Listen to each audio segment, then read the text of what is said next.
we're alive and we are living. Um, welcome everybody. I can't decide where I like the camera, so I think I need your guys' help. Does everyone like it better when it's down here or when it is up top? What is everyone's preference? Which do we prefer? Um, because I can do that. That one's actually not bad, and it doesn't block the view of my other screens. Oh, look it! It's our guest. It's a Tobias. Hello. So yeah.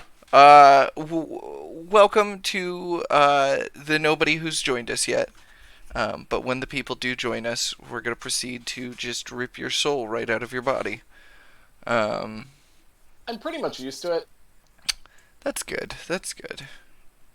Ooh, Like, yeah. my faith in humanity is already so dead, it's literally beating a dead horse. Yeah, I mean, but we can go the extra mile. Because today, we're gonna be wrapping up our conversation on the far right. We're gonna be uncapping it, teaching you a little bit about QAnon.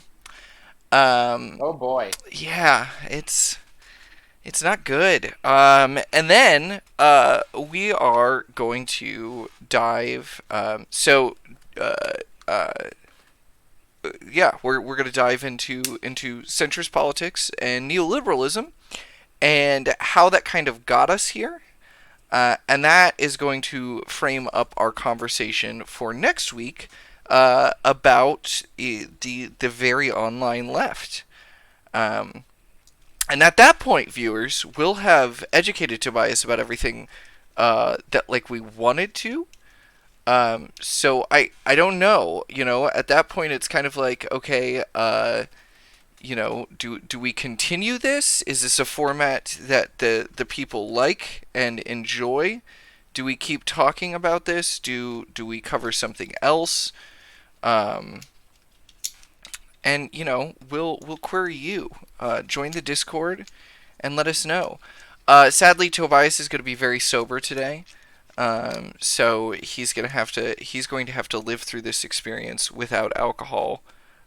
So please take it easy on him. We're Um, going hard mode today. because he's got to learn about some just awful shit completely sober. Okay, so really quick, since we don't have a whole lot of viewers and we're waiting on Jason anyway, I am going to adjust my camera so everybody's gonna get a little peek behind the curtain, as it were, as You don't even have a curtain back as there. some wild shit just is about to happen. I don't have a curtain. I don't need a curtain. Um, do I like that? Is that okay? It's not. I'm not centered in the frame. Howdy, I think Alex. it's fine. Do you think Howdy. Do you think it's fine being slightly off center in my frame? I mean, just move your webcam so you're centered in your frame.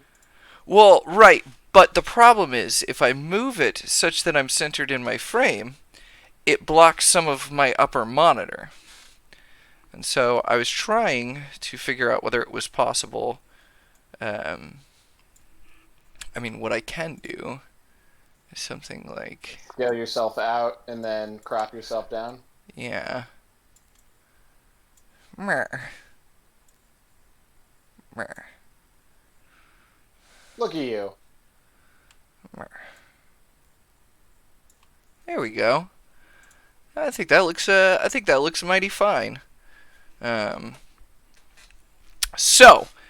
welcome, Alex. I believe you attended the last one of these, so you know the format. So we could just jump right in.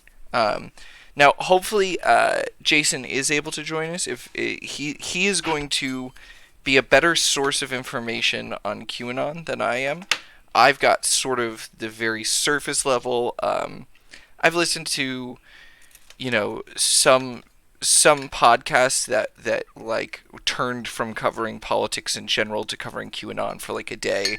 But Jason has regularly listened to a podcast whose entire point is covering QAnon and sort of the fallout in the public sphere.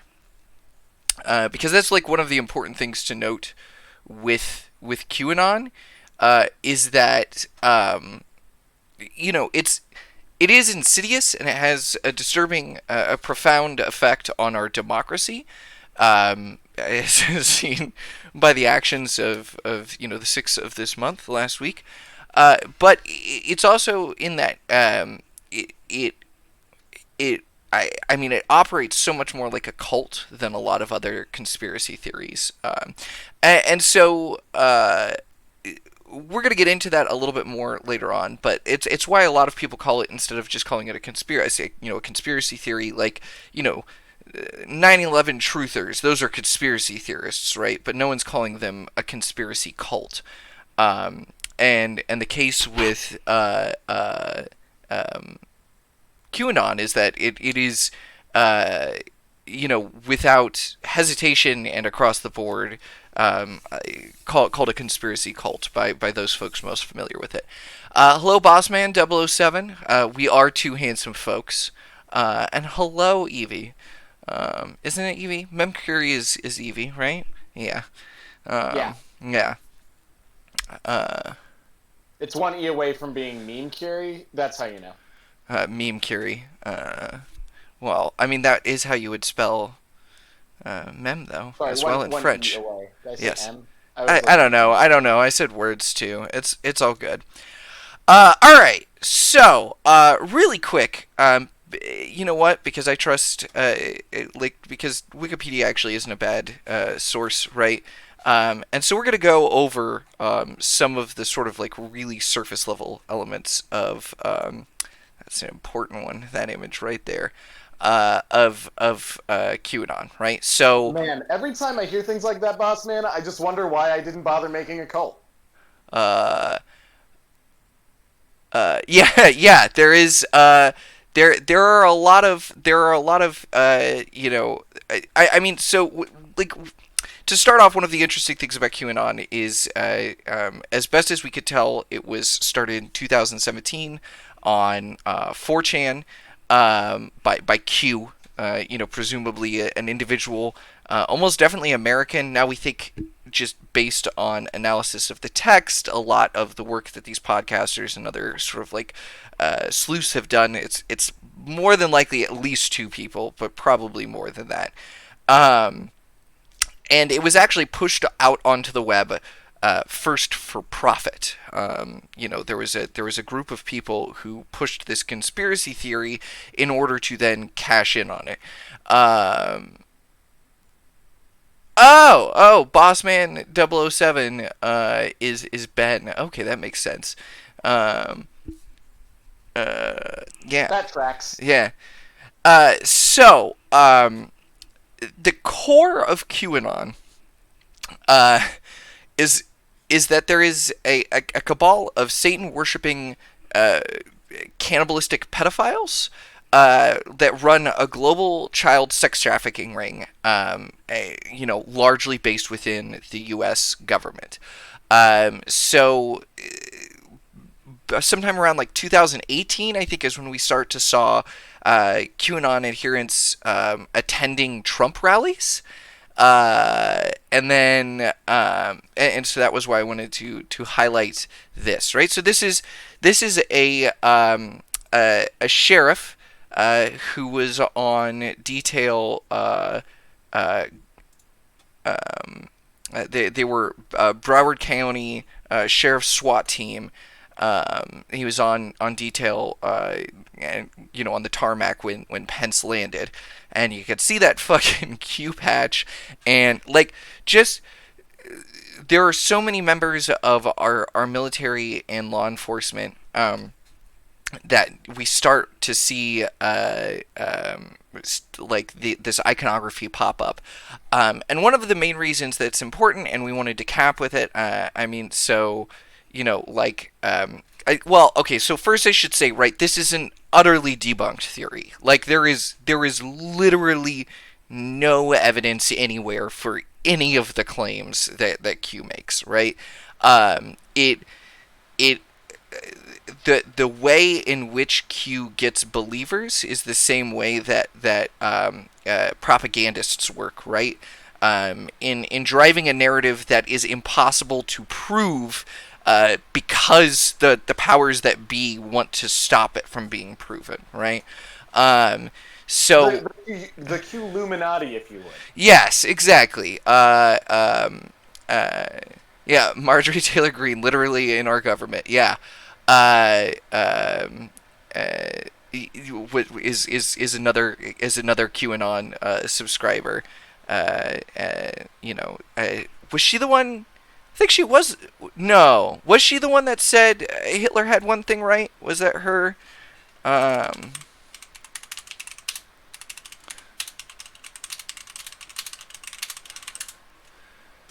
uh, oh no, that was Miller. It wasn't Marjorie Taylor Greene. It was Miller. That's right, Congresswoman Miller. Um, So there were a lot of QAnon adherents present for the insurrection at the Capitol, and that's kind of why we wanted to cap off our discussion of the far right with it. Um, this movement has come out of the far right, like deep web community. Sean Hannity, Alex Jones, um, uh, oh yeah, Roseanne Barr too. I forgot. She's a Q follower as well. Um, but there were a ton of adherents at the actual insurrection at the Capitol, including the woman who was shot, Ashley Bibbett, I believe is her name. Um, she's on here. Oh yeah, huge role of anti-Semitism, which we can get into as well. They are actually considered now. It's one of the first organizations well, the only cult, I believe, that the FBI has labeled as a significant possible source of domestic terrorism. Um, yeah, and then there were two 2019 congressional candidates, Danielle Stella and Matthew Lusk. Um, and then let's go down to where was she? Here we go. So storming of the U.S. Capitol. Yeah, Ashley Babbitt, a U.S. veteran who was shot by police while storming the United States Capitol building, was an adherent of QAnon. Retweeted a lot of L. Lynn Wood. If you ever see the name L. Lynn Wood, just fucking run. Just run. It's, does Alex Jones denounce QAnon now? He used to be a big, yeah, but because Alex Jones used to be a big Q subtweeter. I wouldn't be surprised though. He tends, he's pretty good at seeing which way the wind is blowing, and then hitting a drone with a sword while screaming about. Oh, have you not seen that, Tobias? Have you not seen Alex Jones hitting a drone I with believe I have. while screaming about We Jeff can Bezos? review. Well, yeah, no, absolutely. We will look at that later because it's very good. Um, yeah, but it's been responsible. Its followers have been responsible for targeting of Marco Avenatti, harassment of Jim Acosta, kidnapping incidents. Just it is wild, right? And so we wanted to cap off with him because they're sort of part of this patchwork background, right? We talked about some of these organizations last time. We talked about the Proud Boys. We talked about the Three Percenters, the Oath Keepers. America First is another. It's no longer a political part. I mean, it kind of is, but I mean, they're still fucking Nazis, basically. Um, uh, and then kind of spread throughout all of them, right? Because you find adherents to Q within all of these groups. That's kind of and so in a lot of ways, Q is this the QAnon community is this through thread, because it's uniting these sort of disparate elements with a single unifying universal theory. Um, and of course, the other thing that unites all of these groups, a lot of these groups, right, is the fact that like we talked about last time, within a lot of the far right communities, there is like you don't have to pass a litmus test, right? There is just as Yeah, you show up and they hand you a T-shirt and congratulations, you're welcome. right, exactly. You're not required pass a woke test. Like you're not in uh, uh, in danger of being canceled. Although now as it turns out, what you are in danger of is being called Antifa by the people that you used to go and beat up Antifa with. Um, a lot of roundabout ways of basically saying they're fascists. These people, they've got a lot of ways. Um, so, uh, um, the other person I wanted to cover because is important because he stole my LARP costume. Um, Yeah, your favorite person. oh my God, is Jake Angeli, okay? Or as a lot of people have called him, Racist Rex, known online as Q Shaman. So yeah, I mean, Q sent me. He's got it right there on a sign, right? So he's a big internet presence. He has pretty successfully built a career on being an online Q activist as well as attending a lot of um, pro-Trump and anti-BLM like counter protests. Yeah. Yeah, the anti-Antifa shirt is very good. That was going around that somebody had the anti-Antifa shirt, and then somebody was like, "Okay, now reduce your fractions." Uh, what is that? You're just pho. It's weird. What does that stand for? Fascist? Okay. Um, and like it's one thing to be like I disagree with the practices of those people who put themselves under the Antifa umbrella. I mean, for the record, I don't. Um, Twitch, I'm not condoning violence, but I also don't believe that lighting a trash can on fire is violence. So, I believe that, But storming a. those are taxpayer dollars that paid for that trash can. Oh, right, yeah. Something the economy. And so they're going to spend even more taxpayer dollars storming the people who lit a trash can on fire and, using a Vietnam era device to fog the streets with fucking tear gas. It's fine. It's not against the Geneva Convention if it's against your own citizens. Right, right, of course, for sure, yeah, no, Yeah. absolutely. Well, and remember, it's not technically tear gas, it's just chemically, very similar, if not 100% the same. But it's not tear gas, okay? It's slightly different. So it's not against the Geneva Convention, clearly. Um, yeah, good stuff. So, now, one of the big things that ties into. Wow, what the fuck happened? Why is this in Spanish? What did I do? Uh.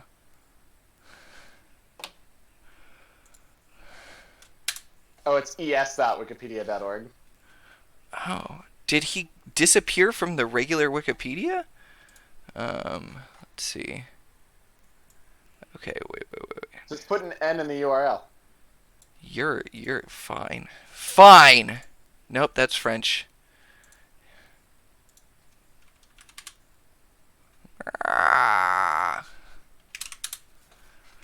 There we go. So yeah, Q Shaman. He's since been arrested. But the sort of through element, right, is that these are not these are like the community, the cult, encourages your constant spreading of their message so that you're further ostracizing yourself from the rest of reality and society, and further entrenching yourself in this cult, in uh, this community. Yeah, exactly, Ben. Jake Angeli also is currently on a hunger strike because they don't serve organic food in prison. Um, yes. um, and it's actually really interesting. There's a whole lot of the New Age crowd that has fallen in with the QAnon community. A whole lot of this sort of, these people that, like, a lot of people used to consider like the evolution of hippies, right? I mean, you look at this guy, right? Like, he's covered in appropriated Viking tattoos that now have been turned to mean all sorts of racist bullshit. Wearing, like furs and antlers, and calls himself a shaman, and sort of co-opting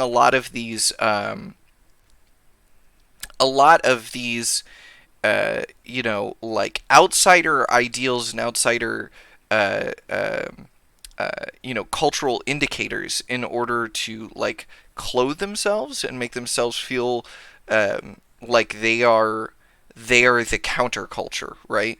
Um, okay, just go off about Operation Paperclip and the psychological warfare developed from it.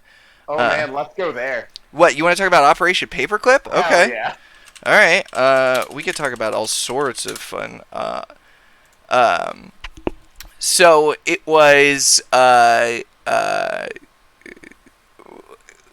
basically when we moved a whole bunch of Nazi scientists to the United States, post World War II. And I mean, the entire purpose was to be better than the Russians at science. So, but we also got a whole lot of Nazi experiments when we did that, and then continued a lot of those Nazi experiments. Uh, Yeah, for science. yeah, for science. Um, like, uh, I mean, yeah, we moved so many fucking Nazis over into the United States. Uh, To no negative consequence, I'm sure. no, absolutely not. Yeah. Um,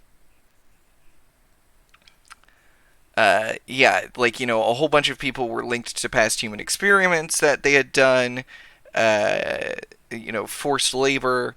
Um, oh God, like a whole lot of stuff came out of Paperclip that was not, um, was not great.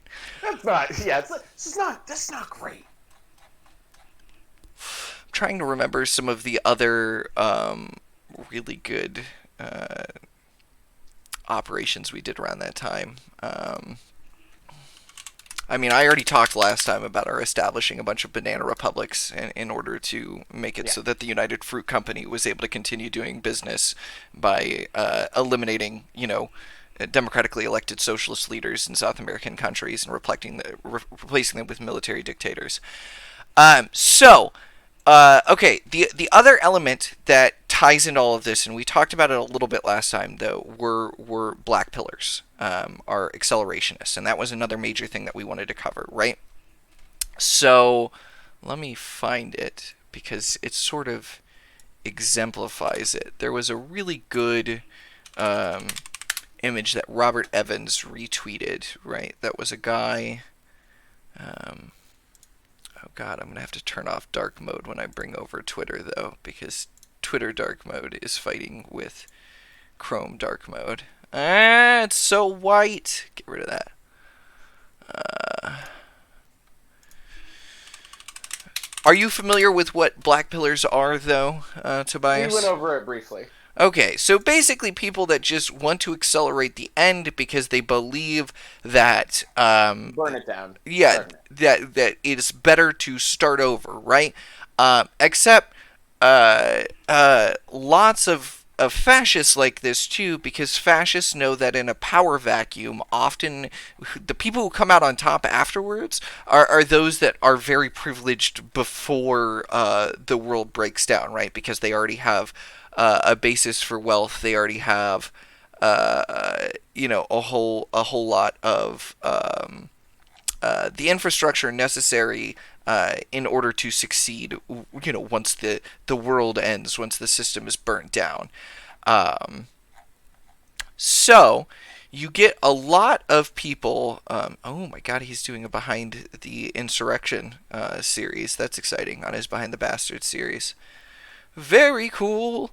Everyone should go check out Robert Evans' Behind the Bastard podcast. He does a great episode on QAnon. One of his friends is actually a really, really good, like that's basically, I mean, she focuses a lot on cults, um, specifically Shinkario, the big Japanese. They're like the calling them Japanese Heaven's Gate is um, it isn't exactly correct, but it's kind of close. Um, Oh, and it turns out Jake Angeli's not actually part of the New Age crew. He's just a Nazi, and he's following the teachings of there was a Nazi scientist who said you should only eat organic food. Oh, Rudolf Steiner, yeah, biodynamic agriculture and the father of the organic movement. Because a lot of New Age shit has a whole lot of ties to fucking. Um,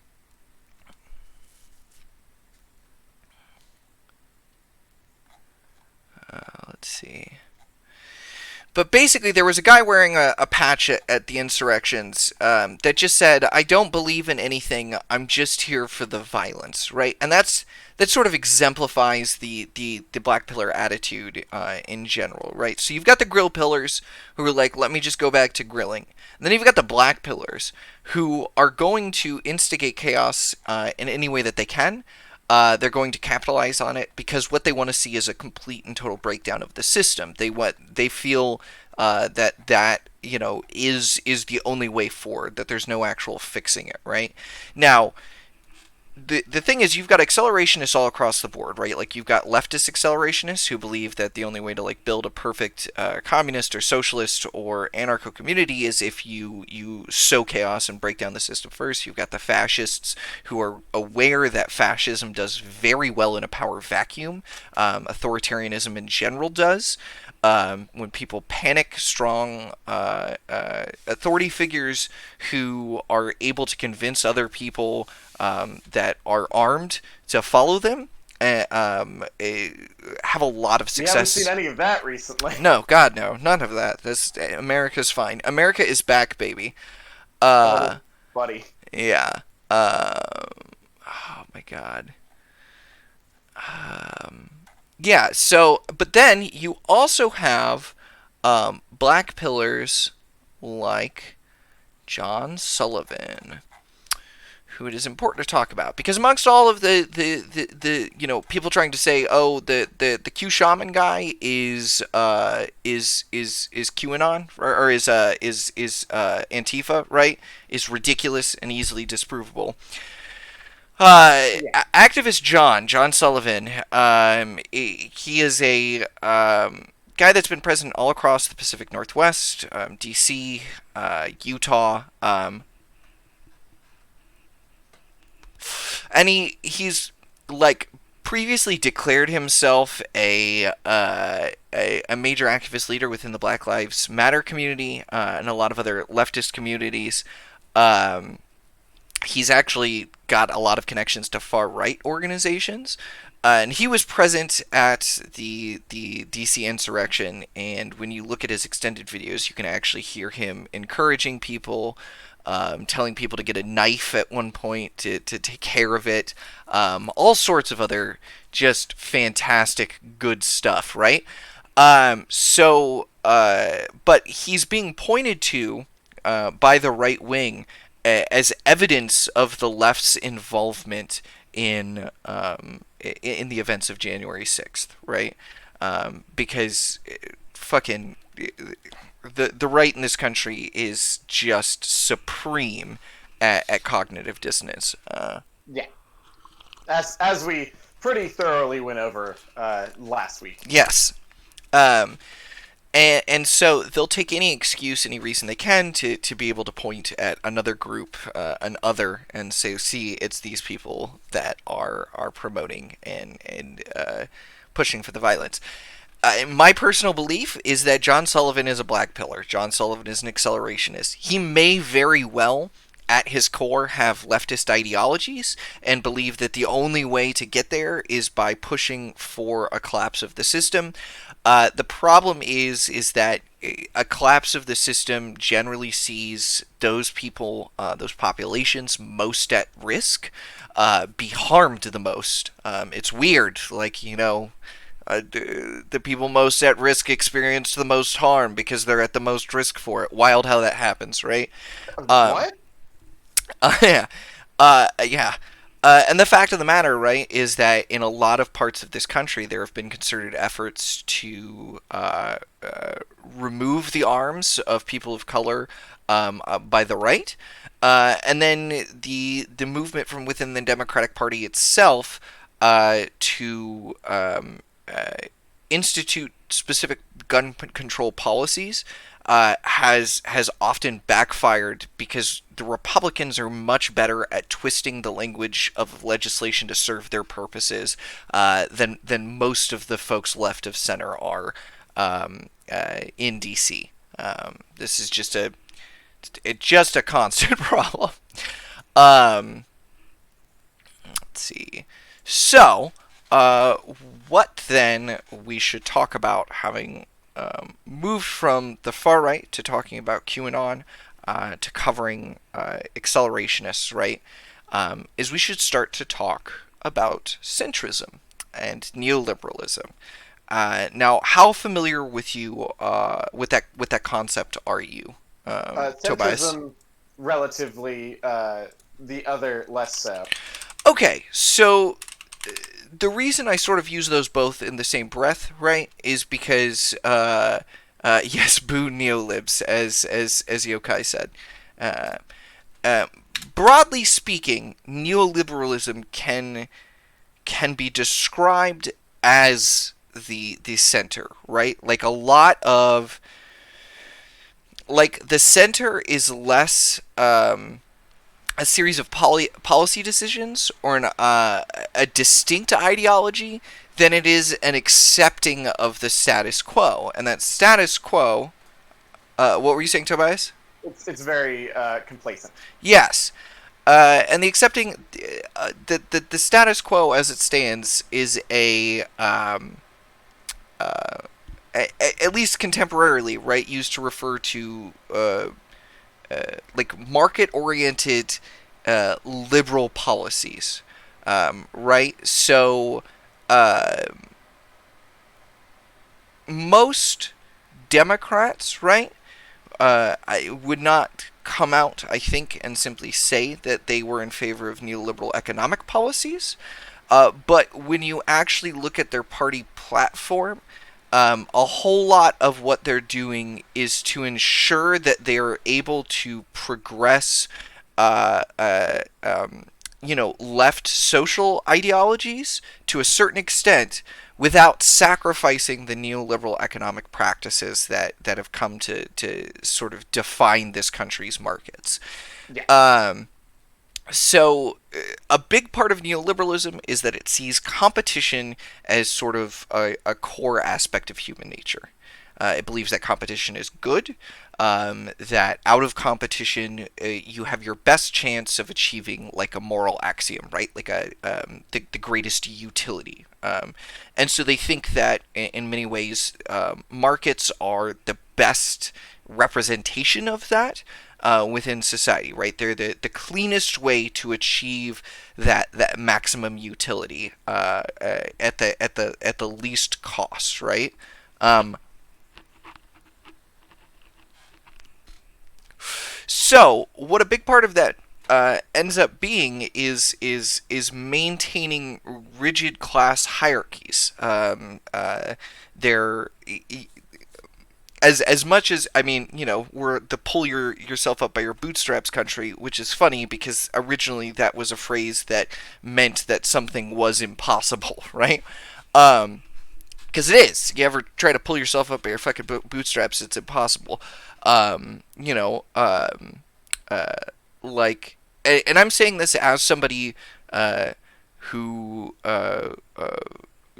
was homeless and then managed to go to school and got a degree and has a pretty decent job outside of the streaming I do. Like, I can afford to eat, I can have a nice computer, I can have dogs, I live in a pretty decent apartment in Los Angeles, one of the most expensive cities in the country.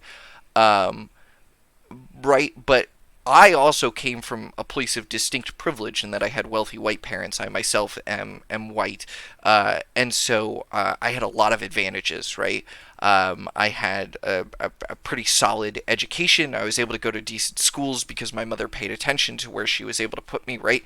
Um, and all of that would be considered good by neoliberalism, and would consider those who wound up right having to work at an Amazon warehouse, sometimes being worked literally to death Yeah. in the instances of certain elderly or ill individuals, um, as sort of the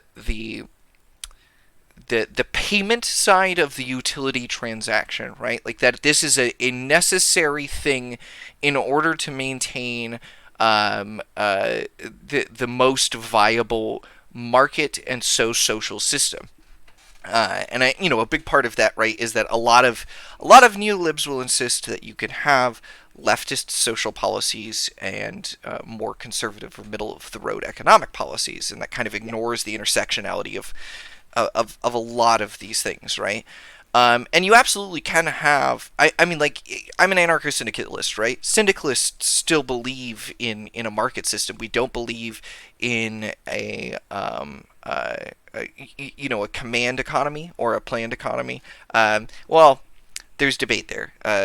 But regardless, not to get too into the weeds there, but we still believe in the necessity of markets, right? Because anarcho-syndicalist at its fundamental level is about unionizing workers, right? Neoliberalism is more about the individual entrepreneur, right? And I mean that's a huge part of the reason why entrepreneurship is so lauded in this country. Um, One though of the key tenets of centrism of neoliberalism is appeasement, is like you said earlier, this sort of complacency, right?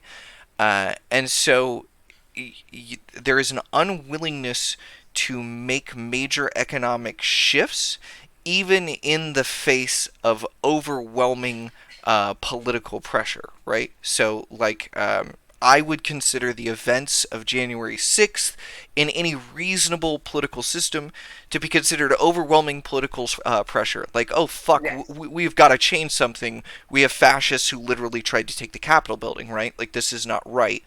Um, I I guess uh, I'm wrong though because or which is what I believe is the reality, is that there actually are just a much larger portion number of people in this country than we are willing to accept, that would tacitly allow fascism as long as that fascism was pushing their personal beliefs and ideologies to the fore.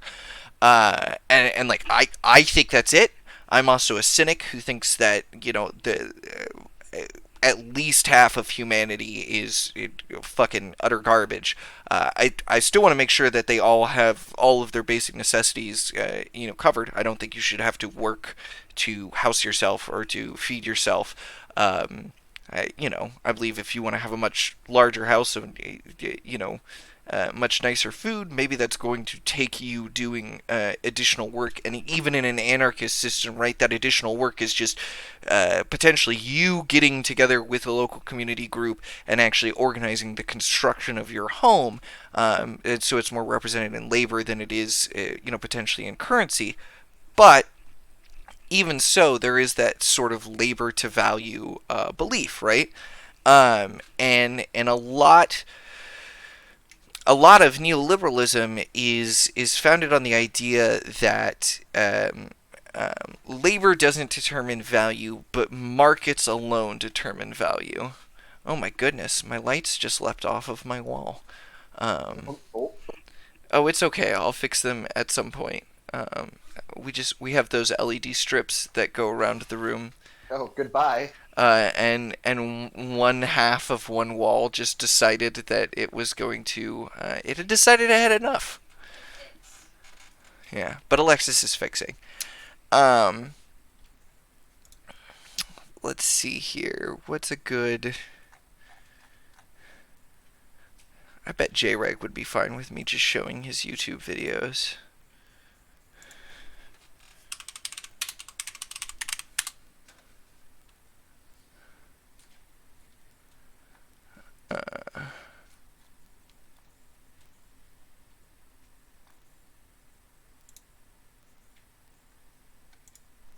Let's see. Let's see. What's a good one? Managing social media. Oh my god, it was so loud. Is this when we're gonna get like an ad within an ad within an ad? Ooh, that'd be cool. Terrible. What are we booing? Are we booing showing a video?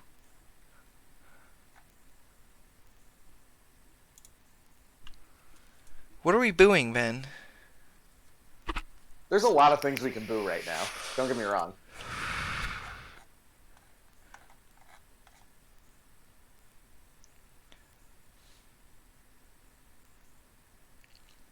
Here we go. This is a good one. We won't. Well, it's only 3 minutes. That's pretty reasonable. Hey, huh? You're Drag, right? Oh man, I have to turn on the stream volume. Oh, dude. Oh well, here. No, I'll just stream to Discord, and you watch at Discord. Oh, I can't because you're streaming to Discord. Yeah, you got to turn on the stream volume, and then you're just gonna be behind. Dude, I love your satire. You make such a great point by showing that all the different extremes are stupid in their own way. Yeah, that's that's not what I'm doing at all. It's like, hello, do you even realize you're believing these crazy ideologies? You're doing good work to your adolescent people. Yeah, well, I'm glad that you think that because it saves me a lot of grief. You're fundamentally misunderstanding what I'm doing. Yeah, I cannot believe that some people don't understand what you're trying to do. It's like, hello, have you ever seen satire before? Yeah, you're not actually watching satire. Traditional satire typically employs irony as the main literary device it uses, but I'm not really interested in traditional satire, so I use post-irony and meta-irony instead, making it not traditional satire, but more something like post-satire or meta-satire. Post-satire, I'm using like post-irony instead of regular irony, so the things that it sounds like I'm saying satirically, I actually mean. Sorry, I'm not really picking up what you're saying here. Yeah, I just happen to make content that appeals to you and only you. Wow, what a coincidence. Yeah, I know. I bet you get a bunch of crazy people following you. Yeah, you bet. It's like Damn it, this wasn't the one I was thinking it was, but it's still very good. But yeah, J-Reg does a whole lot on centrism and the different versions of centrists and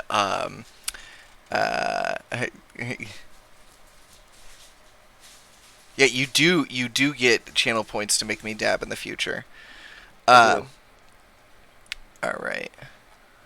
Let's see. Yes, that's my reward for learning about the terrible things in this country. Is I get to make Max dab on whatever stream he's doing at the time. Yeah, you absolutely do. Ah shit, you got dab now. Boom! I dabbed. I dabbed. Oh, yeah. I dabbed. Normally when I redeem it though, I don't get to see it because I'm like in it and doing something. Perfect. Ooh, ooh, ooh, here we go.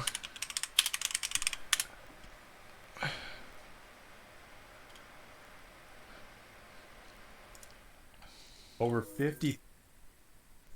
Oh, here. I gotta mute it while the ad goes so that I can then skip it. Alright, so this is a good one. We talked a little bit about horseshoe theory before. Yeah. things aren't going great. With anti-extremists gone, it's down to us three. But I have a plan that could end this war in our favor, once and for all. Well, way I see it, there's literally no difference between war and peace. Yes, I get it, horseshoe centrists. Maybe we can still compromise with them. Okay, both of you have lost your rights to speak from now on. As you guys know, their leader is the anti-centrist known as Jay Reig. But I have reason to believe that Jay Reig is not as he appears. If we can capture Jay Reig and get him to spill his true intentions. Then we can collapse the anti-centrist movement once and for all into disparate factions, too busy fighting each other to notice that we are controlling the world. Radical centrists, that plan is so reasonable, it might just maybe potentially work, probably, I don't know, don't quote me on that. I mean, that was basically centrism in a nutshell. It is typified less by a set of ideologies and more, a desire to just stop them from happening. Hey, Oh my god, we found Jason. Figured out the issue with the router. I live. Hello, he lives, everybody. So we've already done a brief bit on QAnon, and then I capped us off on the far right. You're gonna wanna fix our video cap of me. Oh my goodness! All right, give me a second. It's me and half of you. Half of my head. So we've done QAnon. I talked about blackpilling the accelerationist crowd. And you have to give Kai a soft kiss. Oh. And then I was starting to talk about centrism, neoliberalism, and I showed some JREG videos. Sweet. One of my friends brought up earlier today, where did we start with QAnon? Did we start with Pizzagate? Because that is It very is important. Yes. I hadn't talked about Pizzagate yet. And I wanted to, I was hoping that you would get on and we could go more in depth about QAnon. Yes. So to go back, do you remember Pizzagate, Tobias? Hardly. Okay. So at the time, it was not part of QAnon. It was its own Comet something. Oh, it was before QAnon. Yes. It was its own conspiracy theory, circa 2016. Excessively discredited, but yeah, Comet Pizza, Comet Ping Pong to a fictitious child sex ring. So, yeah, oh yeah, so, Yeah. Okay. So let's yeah. let's get Oh it. no! Yes. So the Pizzagate, like the center of the Pizzagate conspiracy theory was that Comet Ping Pong was actually like the marketplace for child sex trafficking. Kind of what we did with What? didn't I can't hear. Wayfair have a thing that was very similar? Yes, that was recent. And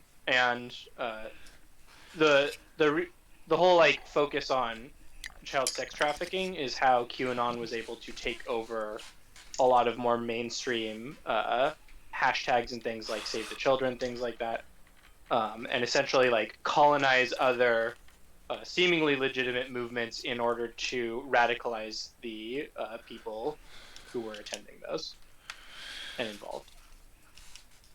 Yikes. Yeah, and it's a, child sex trafficking is, it is an immediate, visceral, topic. You have a gut reaction to it. At least you do if you're not a sociopath.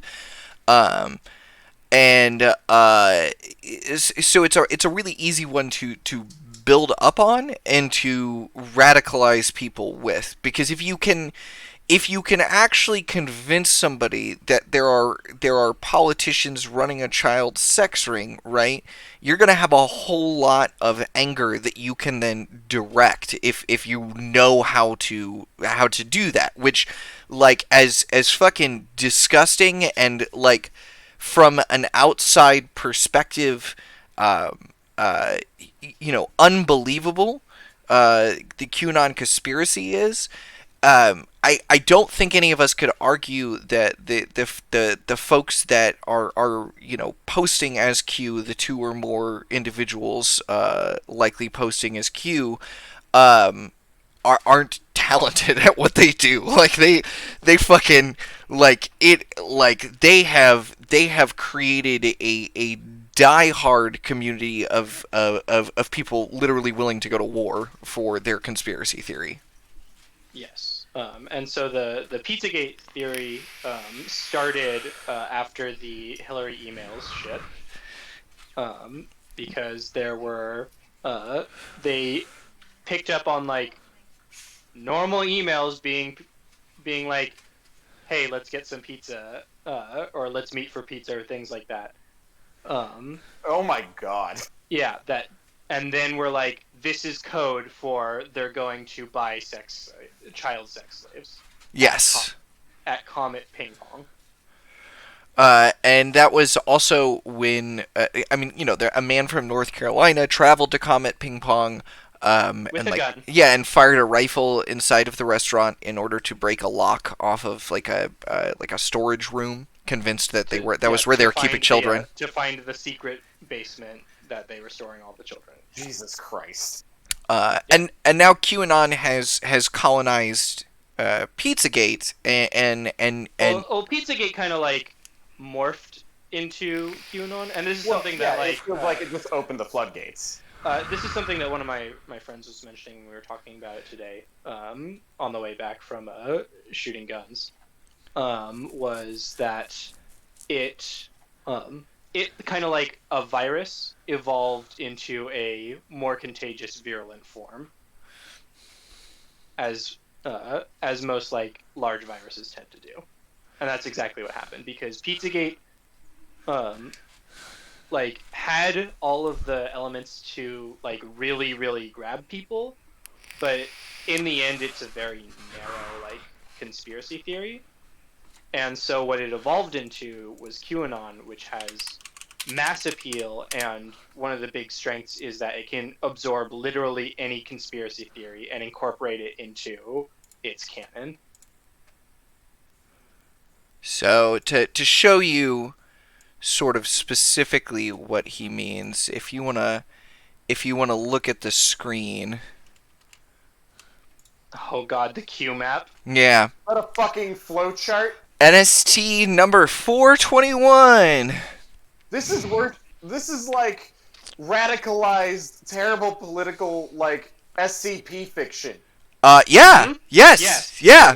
Yeah. Yeah. Like that is one of the key hallmarks of QAnon is it is not a top-down conspiracy theory. One of the reasons that QAnon like is so powerful is because it is literally designed by committee. Like people just kind of throw shit at the wall, and whatever gets like the most likes and upvotes, Yeah, they're like, well, obviously that's true. They literally just took an ARG and radicalized it into fooling people into it being real. Well, and so one of the other big things, and I can't remember the name. I know there are at least two of them, but there are like these two sites that QAnon community members say like you can run text through them, and and they're like cipher breakers. Oh, God. Is this like the fucking gematria shit? Yeah, and then like also like like one guy, like what was it? It was a senator who like God, I can't remember. It's one of the ones who's always tweeting out batshit stuff that like doesn't make any sense, and we're all pretty sure he's sundowning. But he tweeted out like, "How could I have known there was a deer in the road?" or some shit like that. And and everybody was like, "Are you trying to say you just hit a deer with your car? Like what's?" But then like the QAnon tweeters got on, and there were just these threads. They were like, well, if you run it through, this is 44, and then so what he's actually saying is that he needs help. And we're like, it's like and so they were running them through, and then it was like, and they'll do, because it's a highly anti-Semitic conspiracy cult as well. Blood libel yet? No, we haven't talked about blood libel yet. We'll get there. Yes. But so one of the other things they'll do is they'll use certain like Kabbalistic ciphers that like are part of the Jewish Kabbalah tradition, and they'll be like, oh, like look at this person like. Oftentimes, a person who isn't Jewish at all, but like, of course, through the lens of the conspiracy theory, they're like, well, he's actually secretly Jewish. And it's like, why? What? Like, there'd be no point at this point. What? Yeah, sure, okay. And You go back 8 generations. and then they're like, so if you run it through a text converter to the Talmud, he's actually, using a piece of this, and they're calling for the death of all Christians. And it's like, I think he just said he had a good dinner with his wife, but like, all right, yeah. And like, it is Is this what happens when like creepy fanfic kids go wrong? That's the thing, right? Is part of the most important thing when you're approaching the QAnon conspiracy cult is to recognize that many of the people who are now fervent adherents were not. Right? We're not the type of people that you would associate with like a fringe community, or we're not the type of people that you would associate with ARGs or getting too involved in like a fantasy world, right? They were or even like necessarily like political people. Yeah, no, absolutely. Well, yeah, because they're using all these extremely polarizing topics. Yes. And so that's a big part of it, right? Is that there is a core contingent of the Trump base that doesn't support Trump for any of his platform policy, right? Does not they support him because of QAnon. Yes. And they are not Republicans. The minute the people posting as Q came out and said, now we're supporting this member of the DNC, that they would shift, right? And that was some of the worry around what is her name? The cultist Democratic primary candidate. Marianne Williamson. Yeah, Marianne Williamson. Yes, there we go. The dark energy. Yeah. Yes. I'm sorry. What? Yeah. Here, let me find. I think that was something she said in a debate. Let me see if I can find it. Find the clip. Yeah. And like Marianne Williamson has some strange connections to, like the far right. Yeah, like there are some weird connections there. And then like we also saw at one point a lot of these same like 4chan community members and then 8chan, then 8kun community members that have become the sort of core contingent of this conspiracy cult. A lot of them also in the early days were of like the 2016 primaries were actually big Andrew Yang proponents, right? Because a lot of them share a lot in common with the Black Pillars, with the accelerationists, and like there were a lot of people that were just like, yeah, just give me my $2,000 a month so that I don't have to participate in society, right? But then you also just have a lot of the you have the very apolitical people, people that voted Democrat or Republican, not out of any policy consideration, but because it was what they had always done, who have now become like these fervent supporters of QAnon, and people who, if you ask them about what their policy positions are, if you can get through some of the sort of like Q jargon, you like a lot of them have very left like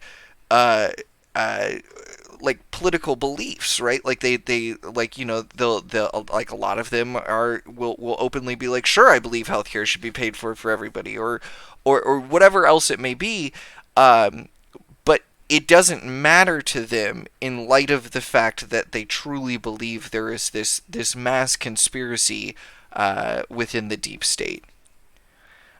So yeah, let's see. Okay, so it all goes to the Great Awakening, right? But there's Yeah. So did we talk about what the Great Awakening or the Storm is yet? I have not talked about the Storm, no.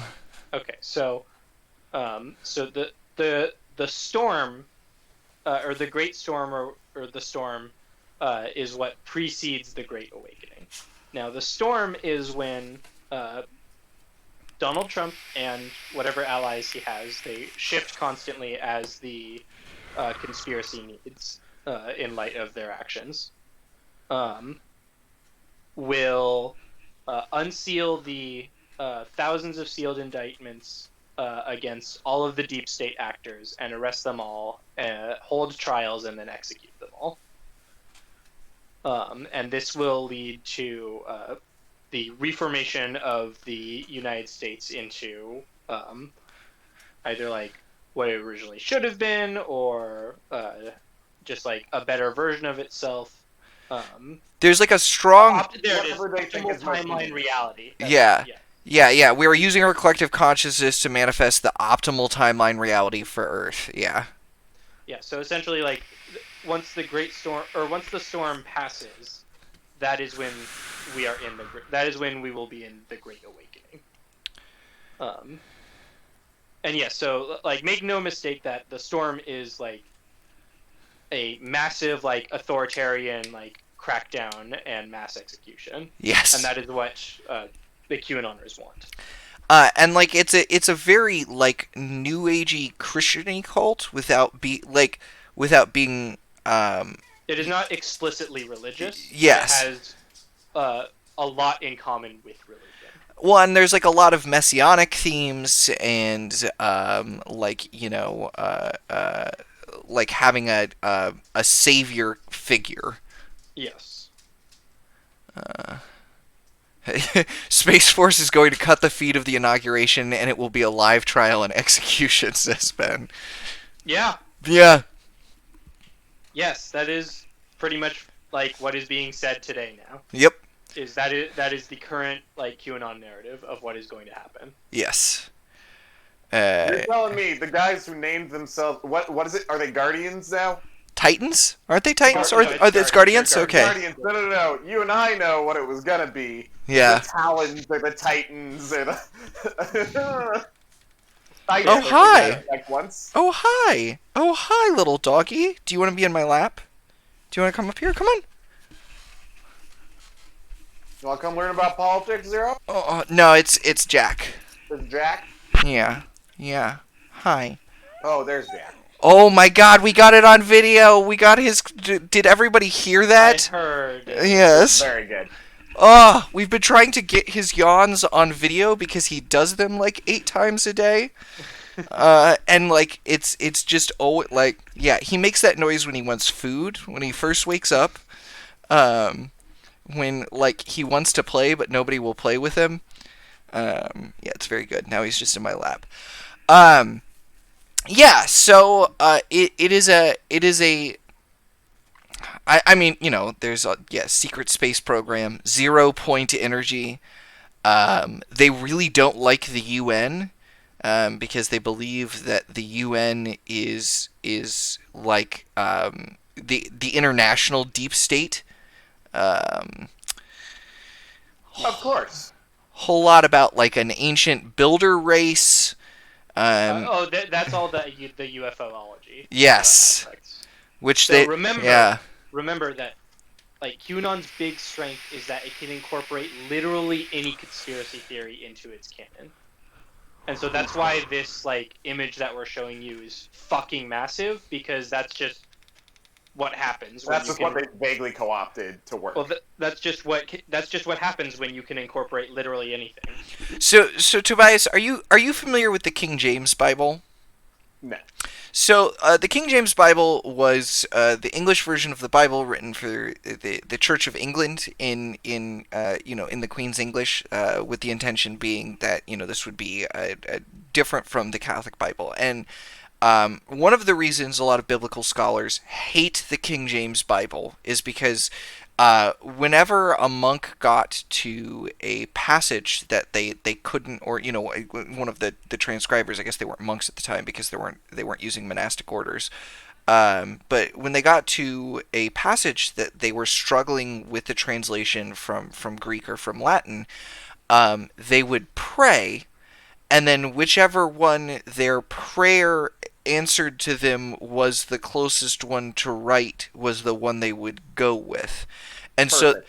so a lot of like I mean it's the King James Bible can be blamed pretty solidly for a lot of like modern Protestant misconceptions about biblical Old Testament and even New Testament law.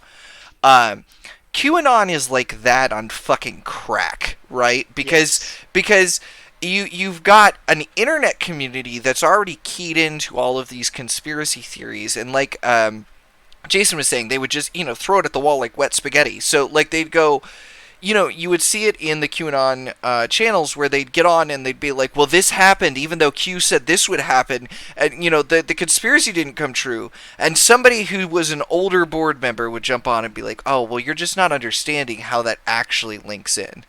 And then would tie it in with 3 other conspiracy theories and be like, we're just not seeing below the surface because that's what the powers that be, they want it to look like a failure because they know we're paying attention. Yes. Yeah, like one of the things that we also mentioned when I was talking about it earlier today was, or with my friends, is that have we looked at a Q drop yet? We have not. Let me pull one up. So let's do that because that's a very, very important aspect of this.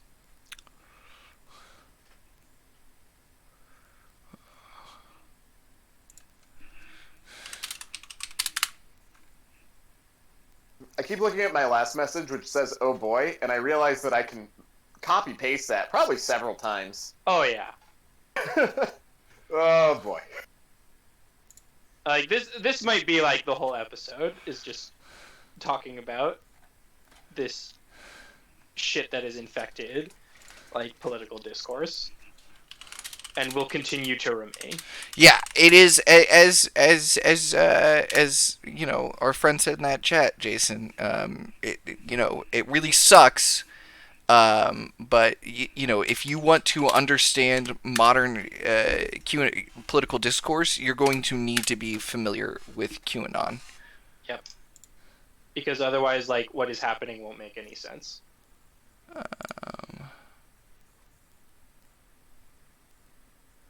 All right.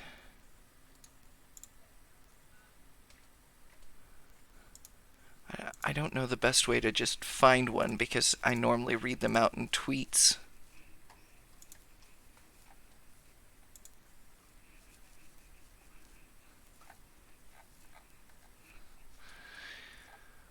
I'm sorry, it's taken me a minute.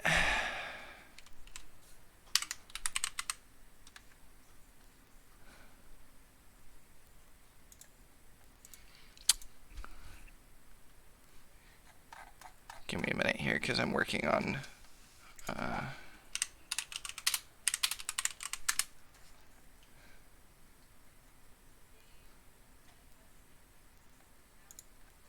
here we go. What's up, guys? Just got my heal package in the mail. Let's mute this.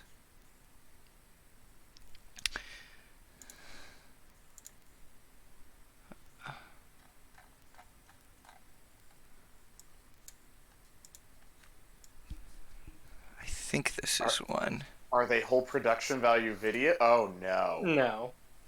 Okay. Wait, what is this? Yeah, what the hell's this? I don't know. What are you doing? It's the Billion Man and Mega Call. Do you want me to just find you a Q drop?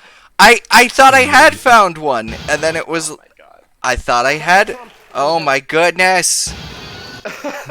I thought I had found one.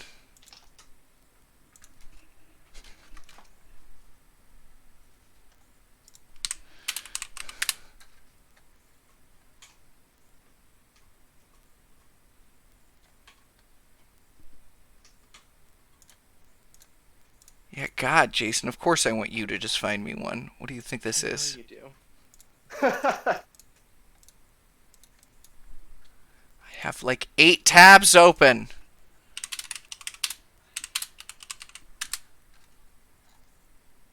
Alex, I haven't even found that chat in my messenger yet.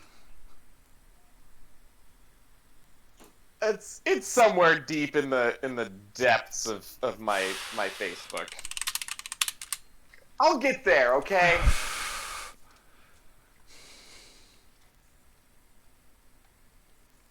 It doesn't let me just look for group chats anymore.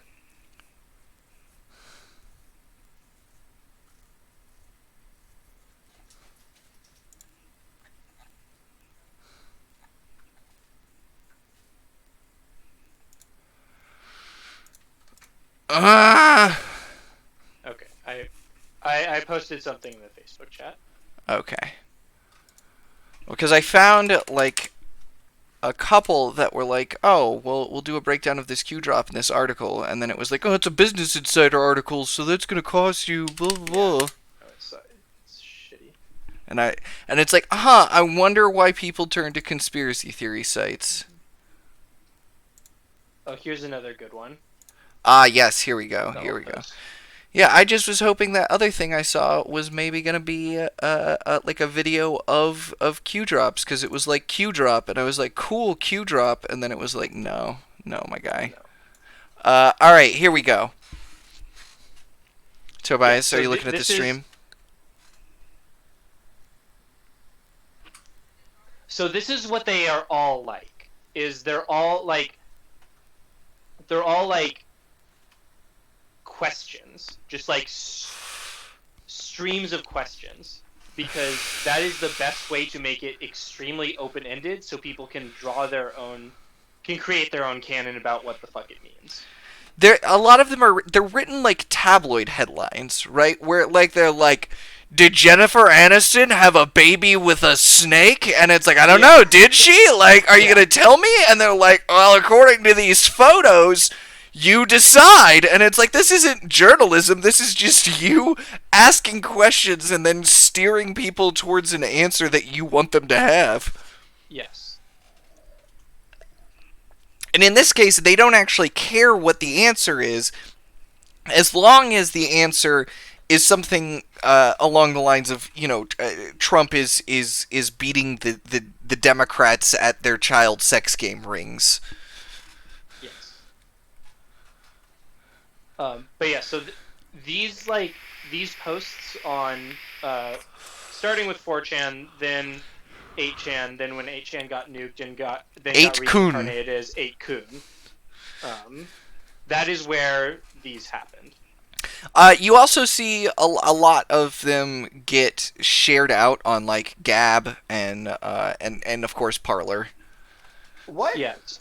So there was there was an article I saw that was talking about like the Q ecosystem, and let me see if I can find that. Yes, I remember that article as well, and it's a good one. And like it should be said, Trump is the best at rings. He's got the hugest rings, the very best rings. Exactly.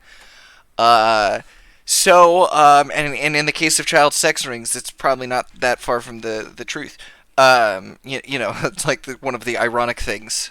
Not ironic. Well, no, it is. There's irony there. That they're like, Trump is going to save us from the cannibalistic pedophiles, and I'm like, pretty sure Trump is a pedophile, and I think he'd probably eat a guy. Oh yeah, we didn't even talk about the cannibalism. Oh yeah, the cannibalism's very good. Blood libel 2.0. Yes. Okay. All right. So Here, you want to do that? You want to talk about that while I pull up the ecosystem? Yeah. Okay. So first of all, Tobias, are you familiar with what blood libel is? Vaguely, not enough.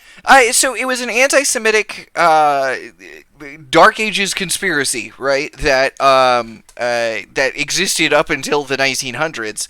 That Jewish people used the blood of Christians in religious rituals, especially in the preparation of Passover bread. They also called it ritual murder libel. It was, I mean, there was all sorts of things that were spread about the Jewish people by the Catholic Church and Protestant coalitions. But there is a QAnon version. Let me get a good...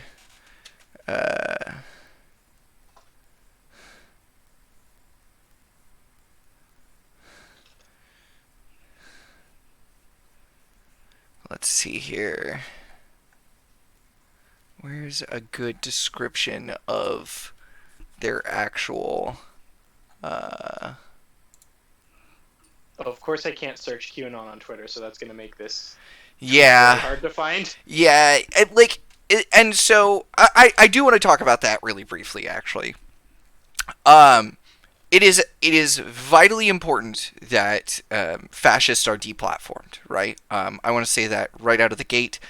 You are not a you are not a leftist. You're not an anti-leftist if you believe that Twitter was right in booting the president of the United States off for attempting to incite an insurrection, right? That is not an authoritarian belief. But there is a lot of people right now on Twitter that are saying that if you are in support of fascists being booted off the platform, then you're not a real leftist. And so that's very frustrating, and it's a further element of the sort of leftist litmus test bullshit that they'll pull out a lot, and be like, well, no, you have to be absolutely pure in this ideal, right? And it brings up a whole lot of questions. Like, a lot of people say that the reason that it is a censorship of speech is because Twitter is the public commons, and it's like, okay, well, if you're going to argue that Twitter is the public commons, then it should be the public commons and a private company. As long as it's a private company, it's still operating under the principles of a private company within the neoliberal market framework that we have, right? And so it's like, okay, so that argument is moot. But even if it was the public commons, there's nothing wrong with kicking fascists out of the public commons, right? Like, there's just not. Like, there is nothing wrong with a vast majority of the people turning around and going, that guy that just called for all Jewish people to be killed, I don't think we should fucking let him do that. I think we should just shut him down anytime he tries to do that. And it's like, guess what? That's actually also part of the public commons, okay? That's literally built into the public commons, is the idea that the public is able to turn around and say, hey, we don't actually accept that speech as part of the commons. And so I think that, there are a lot of leftists on Twitter that will be like, you need to read your theory, and it's like, clearly you actually haven't fucking read theory, goddammit. It's like, it gets very, very frustrating. The other thing I want to note there, though, is that it's not actually helpful for platforms like YouTube to demonetize or deplatform videos that use the word fascism, right? And a lot of that, I mean, of course, these companies, they're looking for the quick, cost-effective way to address a problem that they helped create, right? YouTube, Facebook, and Twitter all have a huge hand in the spread of fascism in the United States, as well as the spread of the QAnon conspiracy theory. Yes. Making it so that you are not able to talk about those subjects from either an objective or anti-bias position is actually harmful. And that's largely what YouTube has done, and so, I mean, there are people who are no longer able to host these sometimes very thoughtful discussions about the rise of fascism, because you can't say the word fascism a certain number of times.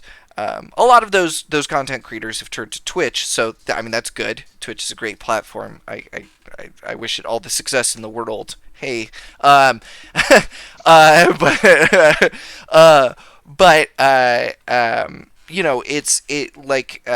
and so it's like, there were a lot of podcasts that were temporarily taken off of specific hosting platforms because they were QAnon podcasts, but they weren't podcasts that were spreading the QAnon conspiracy. They were podcasts that were specifically about the history of QAnon. Oftentimes, I mean, there's one that's Jake Hanrahan. He's got one that's specifically about looking for the actual person Q, who they've now figured out is actually at least two people, most likely two. So Blood Libel 2.0, let me try to find exactly, but it's basically a continuation of that same rhetoric of the use of Christian blood by Jewish people, except in this case, it's not explicitly Christian people, and it's not explicitly Jewish people that are using it. So let me look.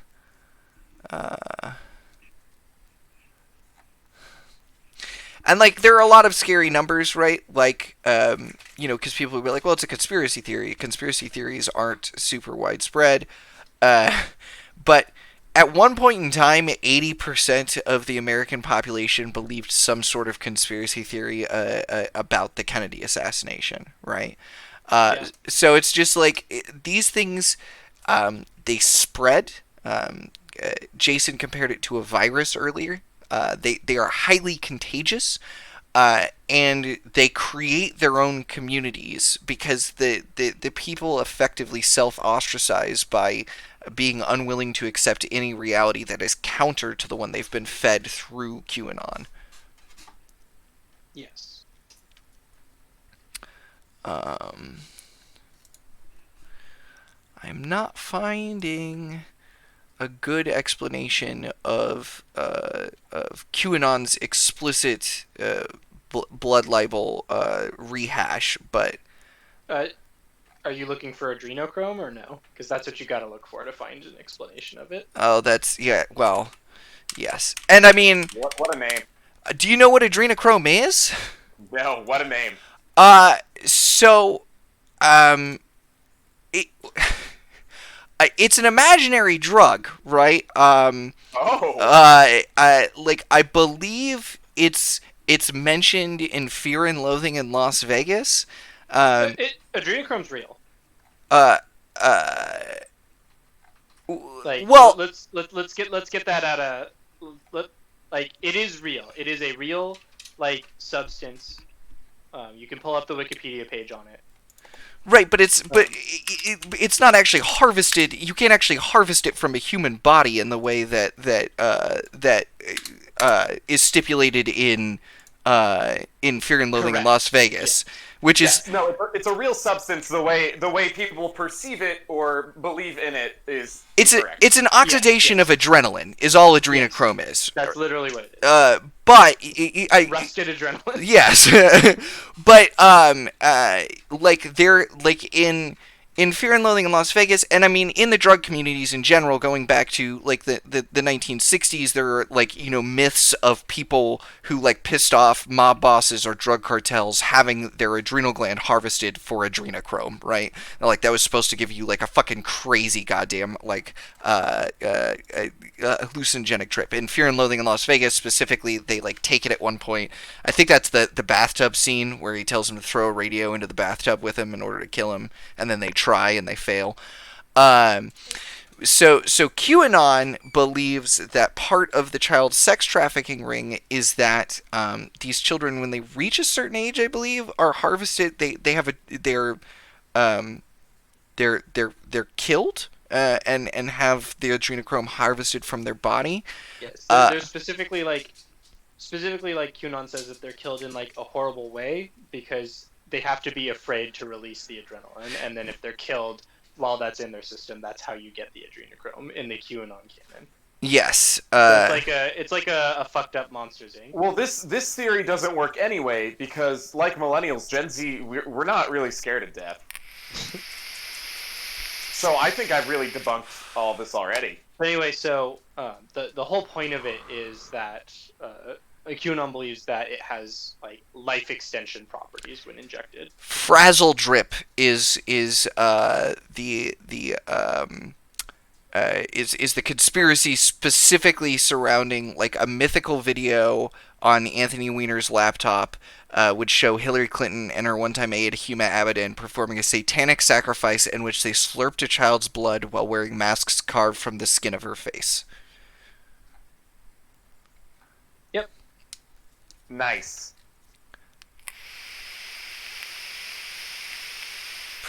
So this is blood libel 2.0.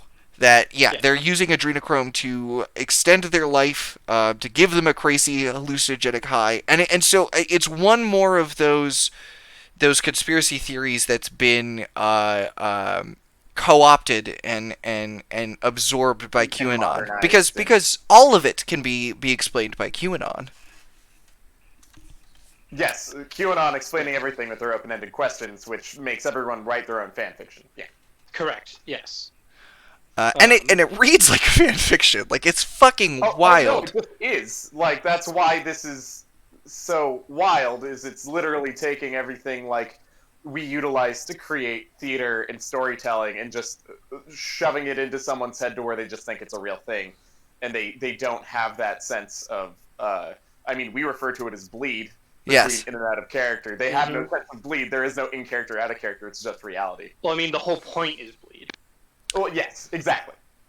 Yeah, the whole point is to break down the barrier of what is real and what is conspiracy theory. I don't like this. and the funny thing is, right, is that all the people that talked about adrenochrome, so like back in the day, Aldous Huxley, Anthony Burgess, Frank Herbert, and then, you know, as I mentioned, Fear and Loathing, Hunter S. Thompson, have all said, no, it's not actually, it doesn't actually, you know, have the effect. Like, we were using, it is the, for those who have done a lot of drugs, right? I mean, this is because adrenochrome I heard about in high school, right? So well before QAnon was a set of conspiracy theories. It's like, you know, the fabled, like, ultimate high, right? Like, oh, you've done LSD, you've done mushrooms, you've done, you know, mescaline and peyote, and you've done DMT. Well, the next thing up there is adrenochrome, right? And you know, and I mean, Thompson, that, you know, it was, I mean, told Terry Gilliam he just invented the effects. You know, Edward Hidalgo Downing, who, I mean, he wrote the book Adrenochrome and Other Mythical Drugs, is just like, yeah, no, there's no, it's not a psychoactive. He was like, you'll get more effect from drinking a cup of coffee than you would from adrenochrome.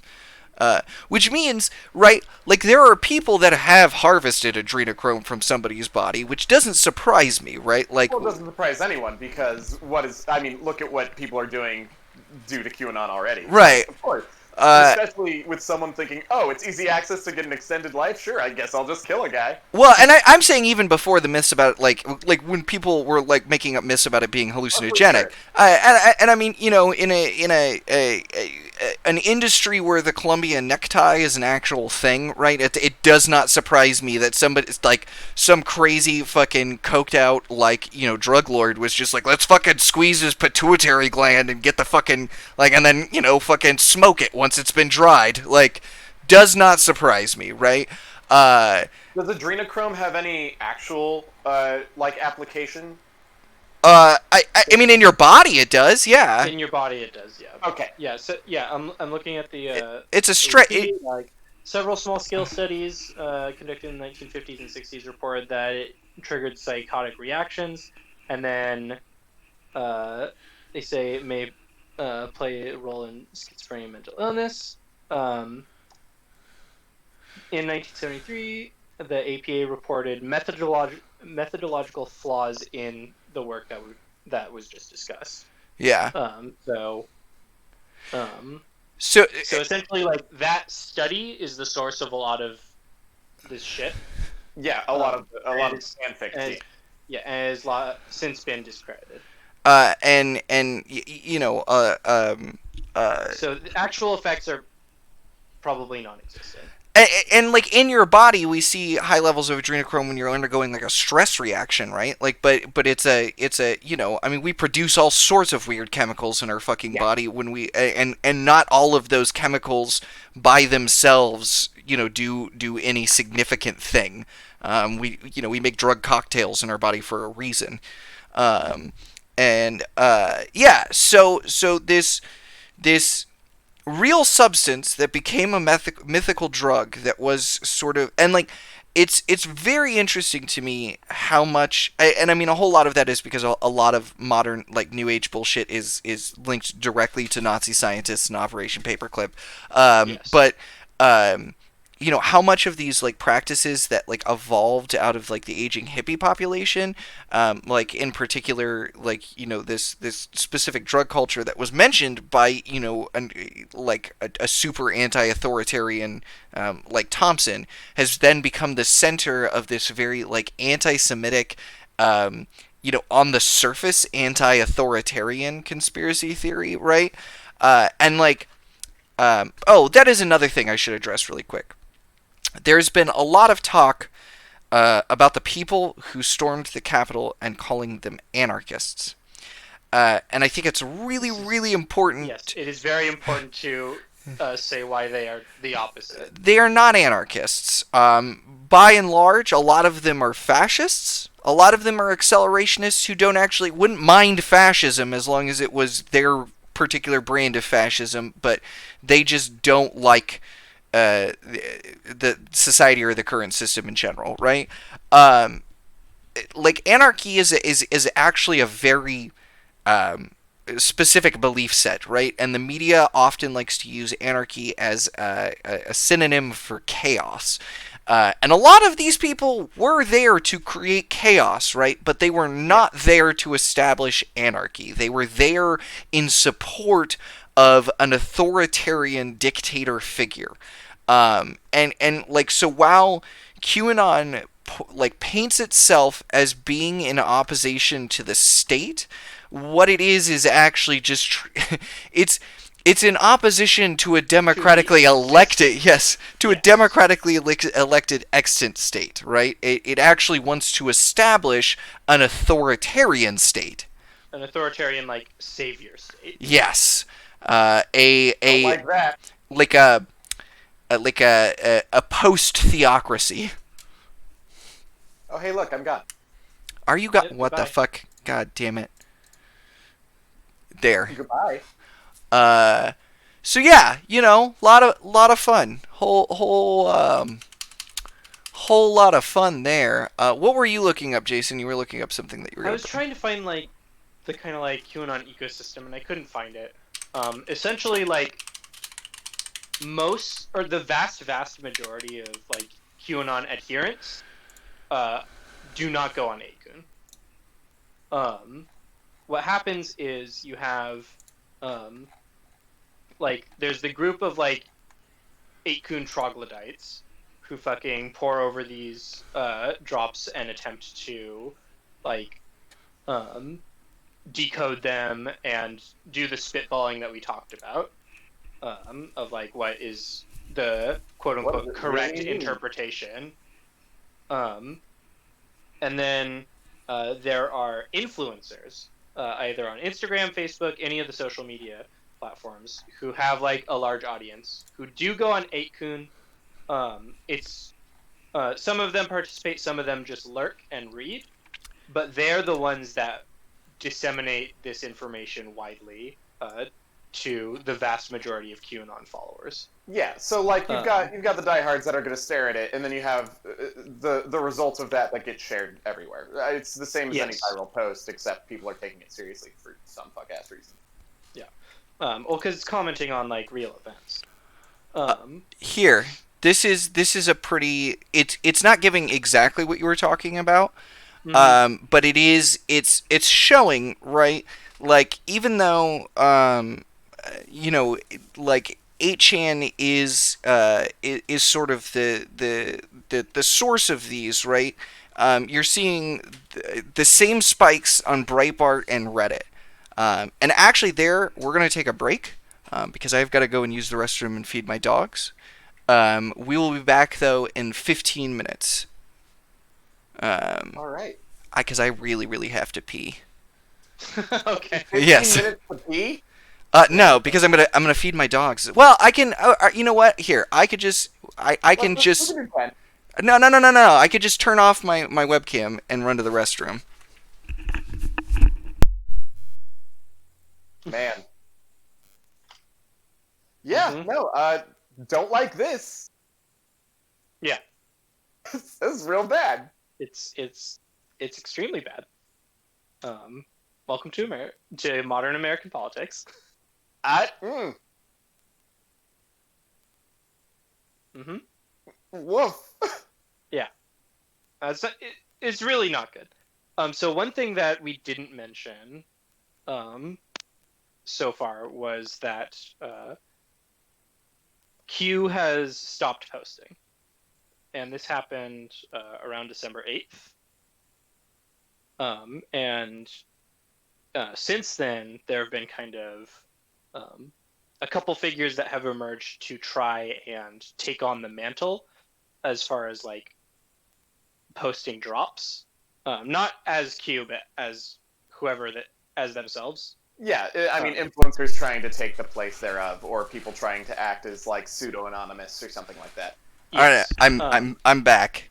I forgot we're breaking at 7:30. We'll just break at 7:30 when we're done with Tobias. Yes. That's why I was. That's why we both were like, They were like, okay, buddy. Yeah. Anyway, I was talking about how Q has disappeared. Oh yes.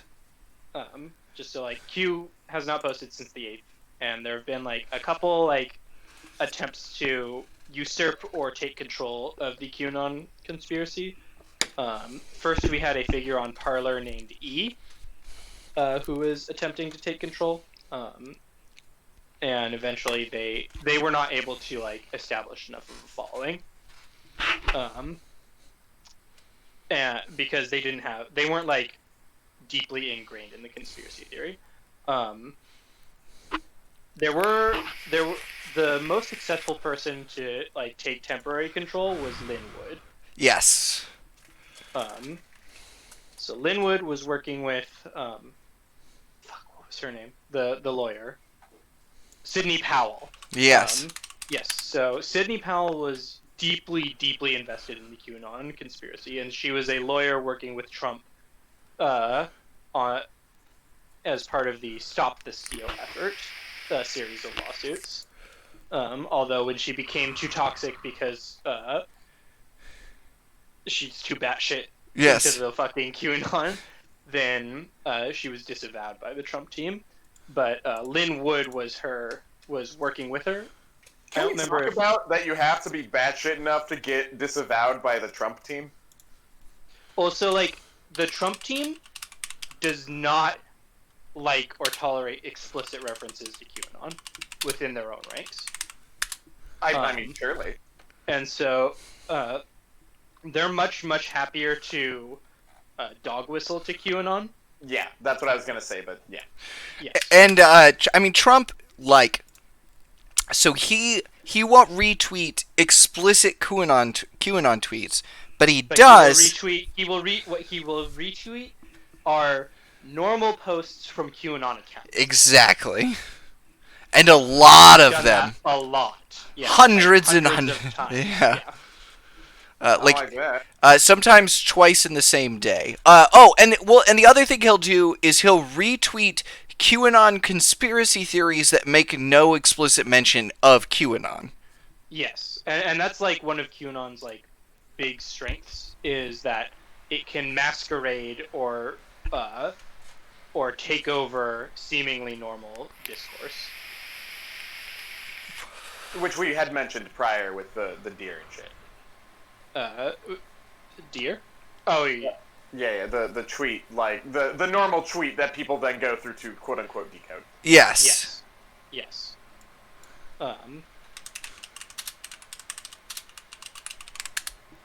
The boss man 007 asks, how deep is Donald Trump Jr.?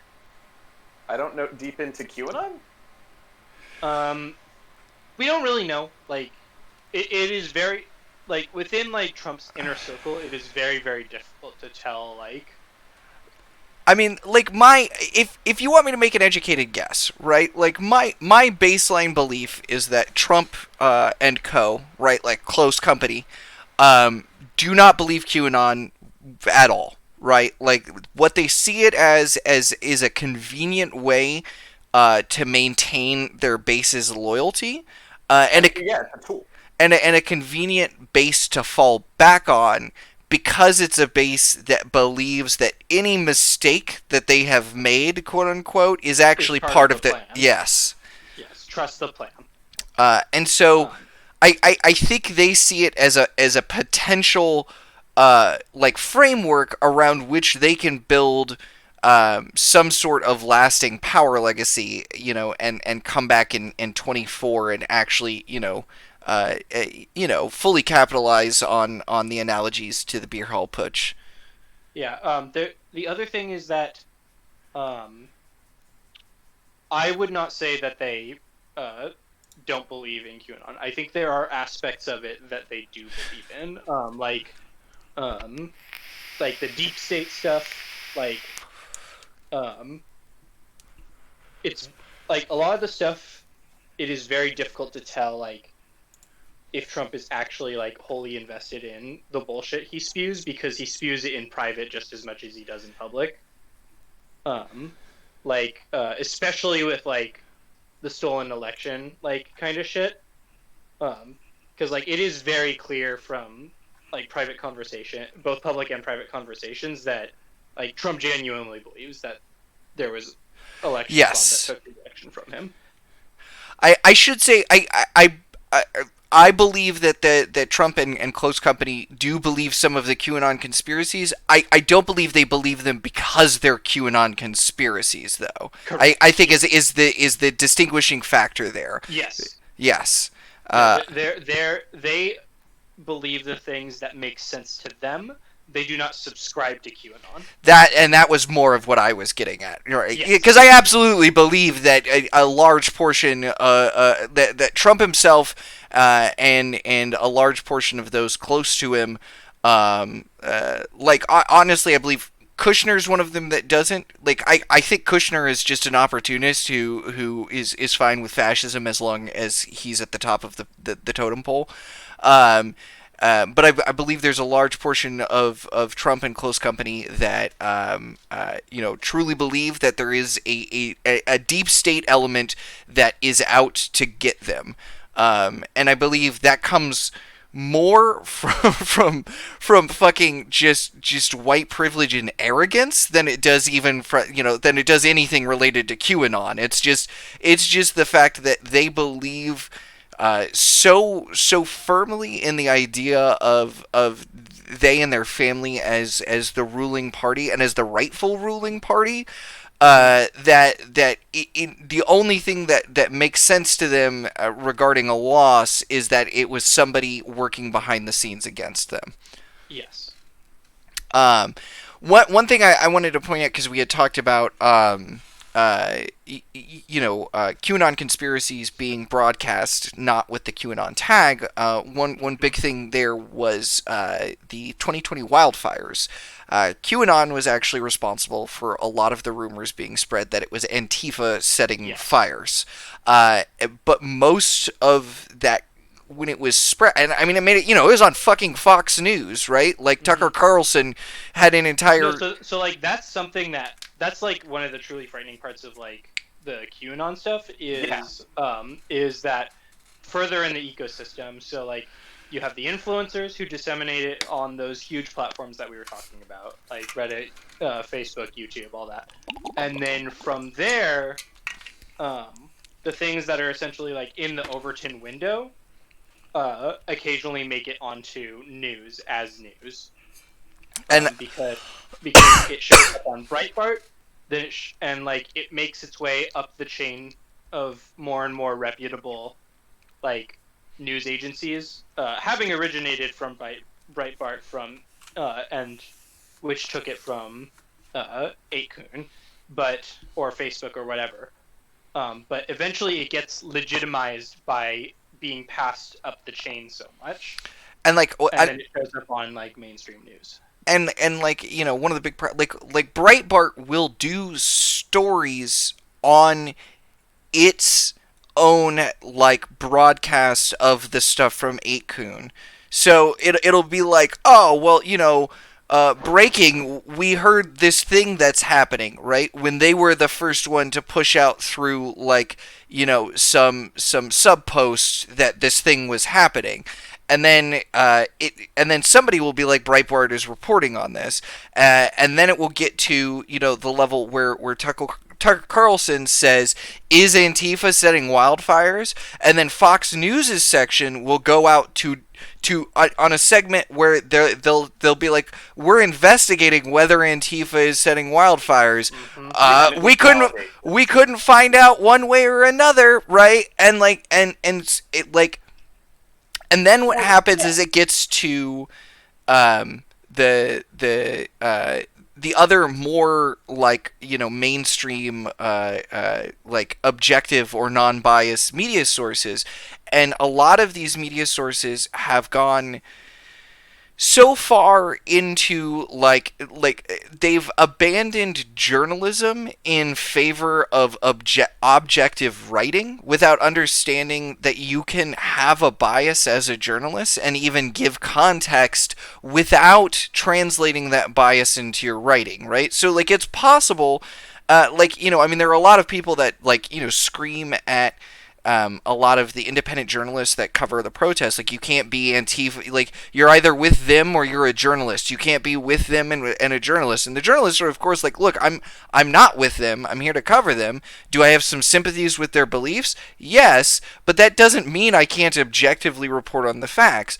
And then further, it's just the fact that so many of these news, you know, they're like, we're reporting on something that was rumored without giving any further context or going even further and simply saying, this thing was reported on Fox News. It's a fucking lie. It's just a lie. Look, here's the evidence that and instead they'll be like, well, here's this mountain of evidence that it didn't happen, but who's to say, right? And it's, yeah.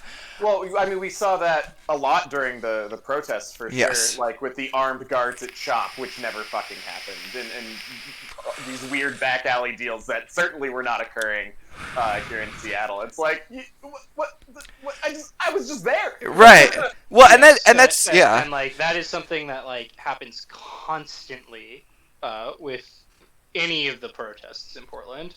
Yeah, you get it. Like, they're reported as war zones when it's like a 2-block area where we're just kind of chilling protesting. Yes, exactly. Yeah, and like the problem is, because these have been legitimized by like the mainstream news, like a lot of people, like, you can be like, I was there and it's not like that. It will not change their mind. Yeah. And like I'm really happy because I actually, you know, like I got to that early with my mom, who I've been slowly radicalizing. You know, it's slow work, but we're getting there, right? Like, I mean, you know, she's 100% on board with food, housing, healthcare, and education are all human rights and should just be provided by the state, when she used to not be anywhere. Now it's just getting, you know, should be provided by the community, and we don't need a state, and I've gotten her there. But you know, I mean, like, a lot of my family, who are very like old school liberals, right? Like, I do not come from a conservative background at all. But I still had to battle against a lot of like conservative thought, and this goes all the way back to, you know, one of the things we were looping in before Jason got on Tobias about, you know, centrism and neoliberal thought giving yes, giving rise to fascism. So Tobias has already heard this, but to sort of reiterate for the chat that wasn't on, you know, the entire idea is that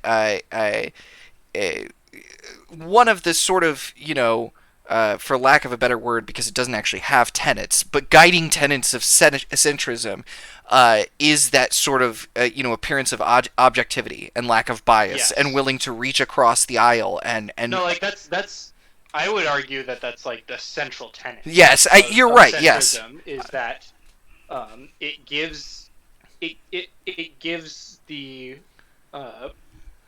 centrist like a belief in being the objective, non-biased party. And then they get to believe they're superior because they're not being weighed down by these biases. And so, you know, like, I would argue that's like a hallmark of pretty much like all the mainstream American belief systems. Yes, yes. As far as politics is to give the believer moral superiority in their eyes. Yes, well, and that's I mean, a big part of that for me is that I believe that the vast majority of American political policy lies firmly in the center to center right. If you're using Western democracies as your sort of your value marks, right? And so a huge and I mean that's why like neoliberal thought is across the aisle and is such a central pillar of American society, is because it ties into this very idea of we as humans can have competition without bias, and class is established entirely on merit alone, right? And none of that's actually true. But it does create this convenient fantasy for the people who have been put in a position of privilege, due to the vagaries of the system, and a lot of these people who are otherwise, socially very very liberal, very progressive, very left in many cases, they it it harms their worldview of being in this morally superior position when you go, well, no, actually, what happened was that the police rioted and inflicted violence on a myriad of peaceful protesters, who, by and large, were not. Well, I mean, entirely without due course, right? Like, like I said earlier, most Antifa direct actions are fucking lighting a dumpster on fire, right? Like, it's not. It is. That is exactly. It's not. There's not these coordinated actions against businesses. I mean, hell, it turns out most of the coordinated actions taken to get businesses during any of the riots instigated by police, and basically in every case, right? And I am sure we can find some instances of riots that happened over the summer where there was very limited police activity or interference, but I would guess that those were not the ones that were happening in the Pacific Northwest, and there were other mitigating factors, right? Like there was one night of protesting where the police decided to just stay inside, and that was the night where someone drove a car through the protest. Right. Thankfully didn't hit anyone, and then came around for a second pass. And so that's what I was going to say, right? Is that when the police weren't committing violence directly against the protesters, instead they were allowing violence to be directed against the protesters, because Correct. they would say, well, you wanted us to have hands off, like they were the exactly. It is a way for them to fall back on the police protect the people. Yes. Narrative. And so what happens then is you get the videos from the independent journalists that are taken out of context on social media by individuals like Andy Ngo. And then, those are the people that get picked up by like Fox News, and then the rest of mainstream media reports on what Fox News is reporting on, instead of going to the source and actually talking to these independent journalists who were there and who saw it, right? Yes. To be a little fair to like Fox and them, No passes these videos off as his own. Oh yes. Having been shot by his own. Yes, absolutely. It is not. Like he will edit them to clip out watermarks, basically anything to pass it off as his own work. Absolutely. Like what a lot of what we're dealing with is these systems that have been built and maintained in order to keep the existing power structures in place, and what happens, right, and why centrism of this nature often leads to some form of authoritarian government rise, most often, as we have seen it, fascism, is because it is, like we talked about earlier, Tobias, essentially a policy position built on appeasement. And so, like because that power structure has to be maintained, sort of the social structures are allowed to crumble around it, and you get a group in power that's unwilling to make the changes necessary to actually benefit those that aren't in power, and then somebody capitalizes on that power imbalance, just redirecting the energies of most often the working class towards supporting their authoritarian rule instead of making the systems actually work for the people. Um, we're coming up on the end of this session. I know you wanted to get off at 7:30, Tobias. I'll take a break. I'll come back. I'll play TFT or something for the end of the stream. Or Jason, if you want a game, we can find something to game. Find people to game with. Well, then go cook. But one of the things that we are going to cover next week is the far left, and so I wanted to end on sort of an upbeat, right? Jason and Tobias, as we talked about, already, there were a whole lot, just a tremendous number of issues with one of the best anarchist examples of the past 100 years, revolutionary Catalonia. Huge issues, right? And we'll get into those, right?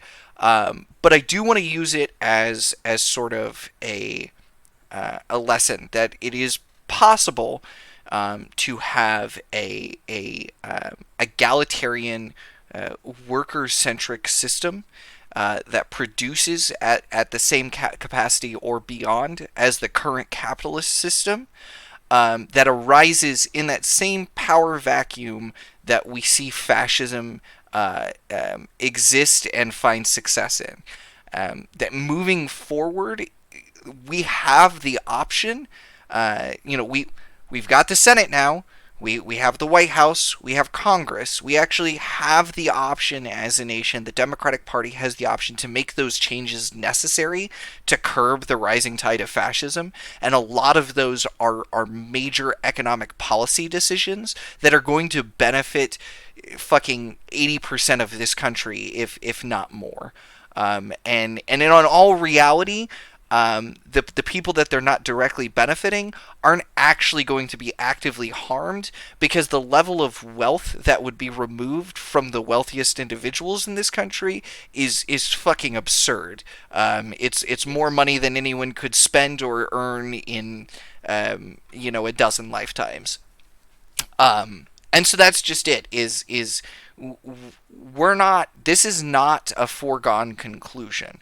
The rising tide. It's important to be aware that conspiracy cults like QAnon exist, that the far right online element exists, that you have organizations, elements, because they're not strictly speaking a single organization, like the Boogaloo Boys, who are going to take advantage of any of this chaos.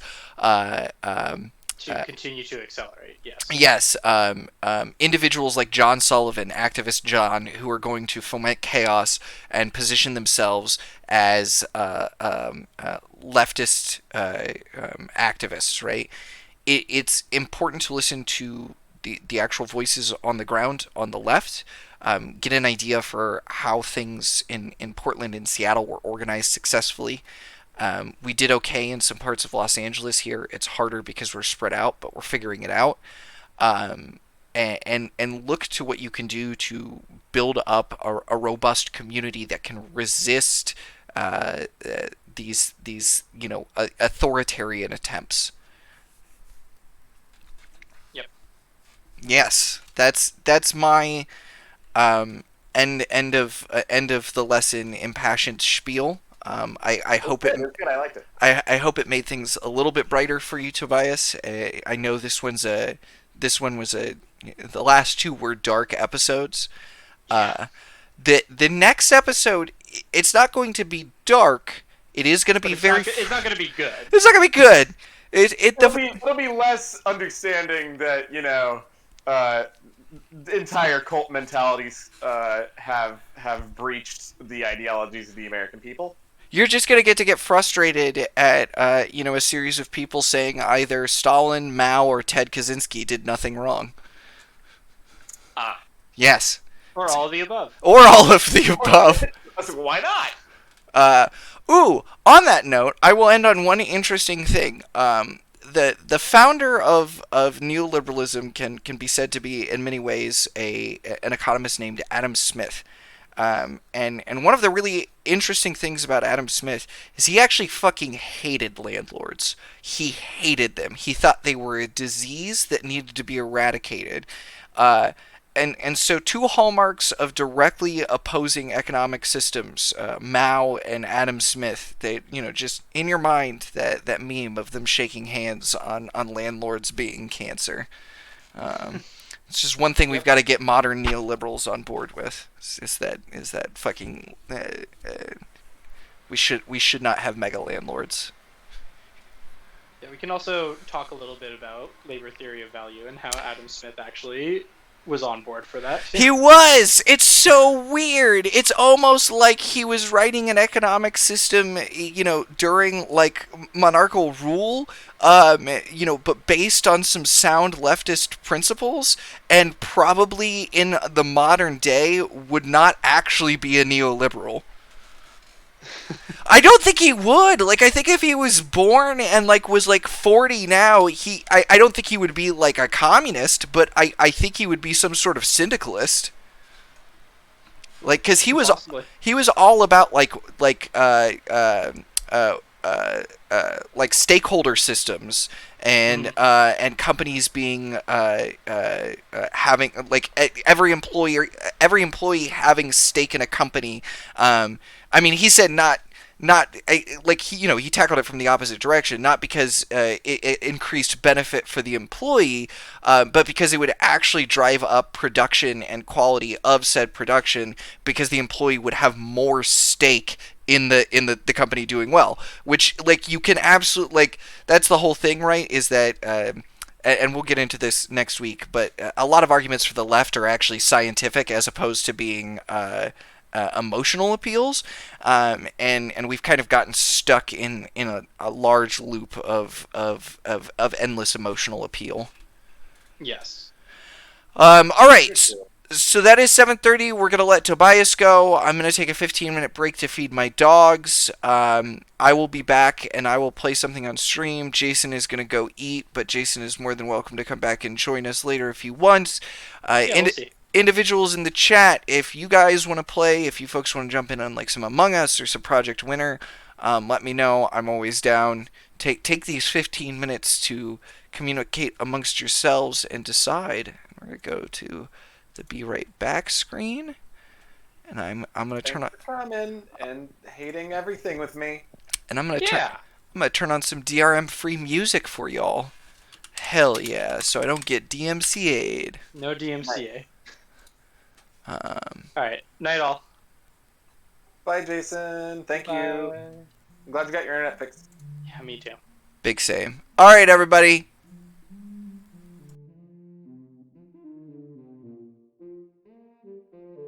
We Gucci? Hell yeah. I love that they can still hear us.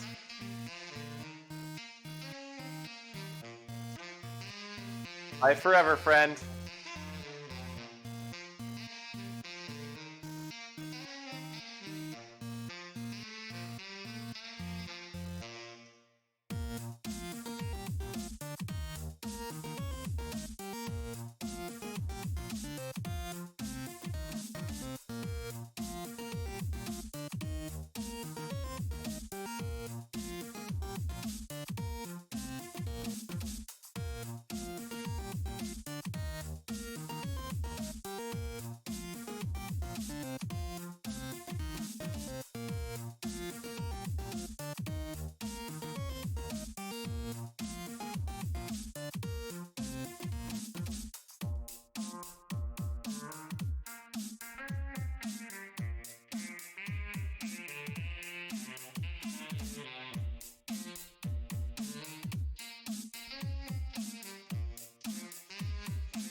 Alright, alright.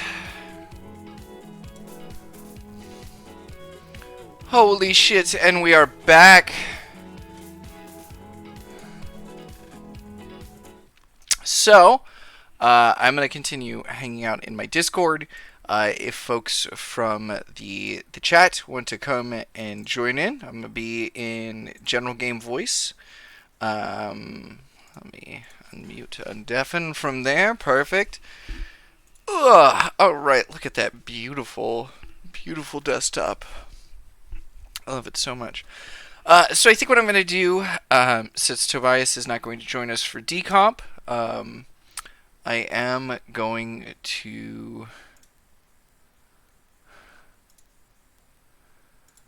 Let's get rid of that.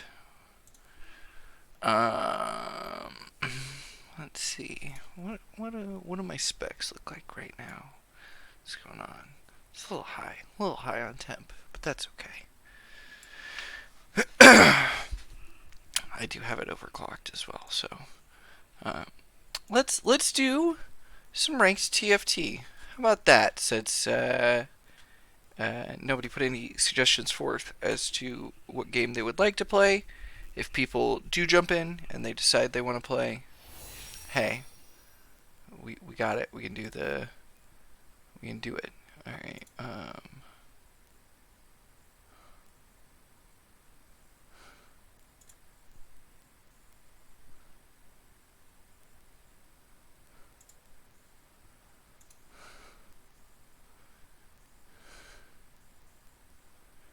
Can I... How? Nah, why is this so hard to find within OBS? It's alright. It's alright. Oh, oh, here we go.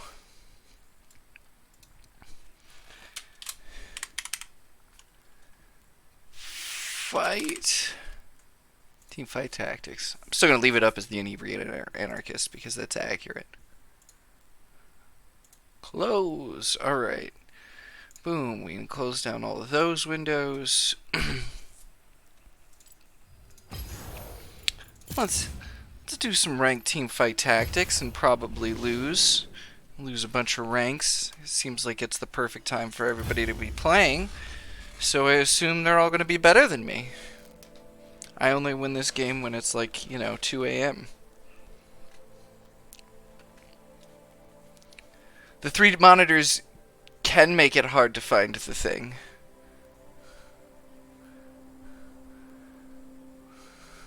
Which thing was I looking for that I lost? I don't even remember. That was so long ago. Those 30 seconds.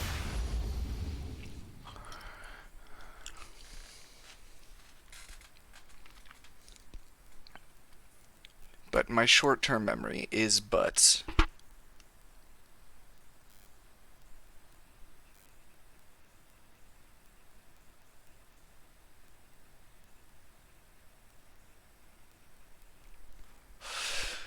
Alternative to this game, if people want to get on and do Valorant or Overwatch or HOTS, I would absolutely do some ranked Overwatch, or I mean ranked Valorant on stream, even though I'd be bad, and I would bring shame to my family.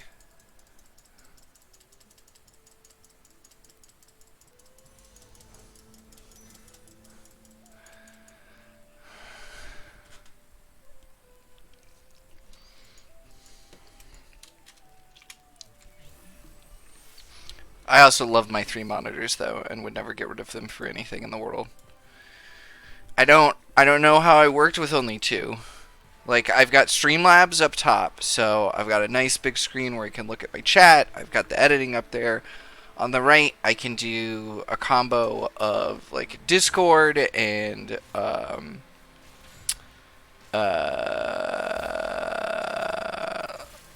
like Chrome tabs.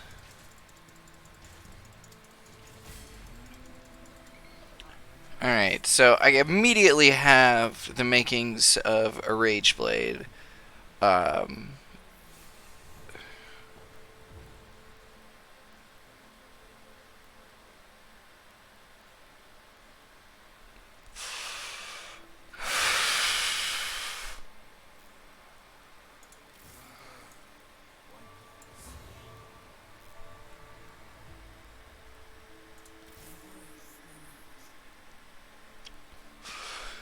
And now I could go either Moonlight, Duelist, or Sharpshooter. Any of which would be strong with a Rage Blade.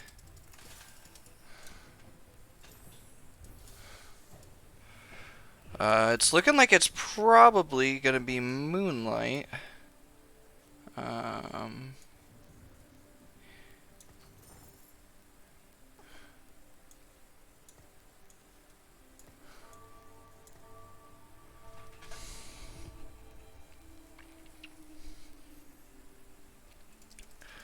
Hope I get some gold so I can get this second Silas.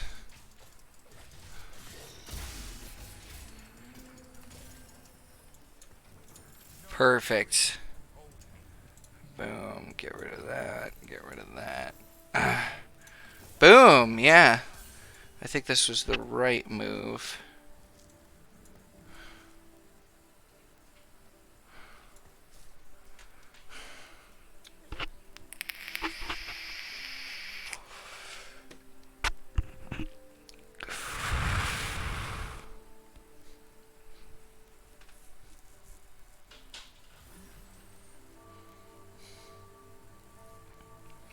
Oh shit, I do have 2 Yasuos though. Well, that's fine.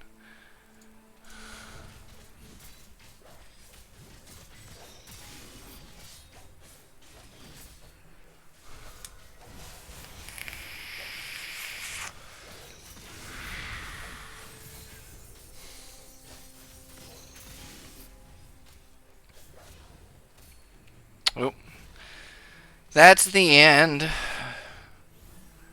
Okay. No, I'm not going Warlord, so I don't care about that. But that is my third. And now I just need to get a Philion.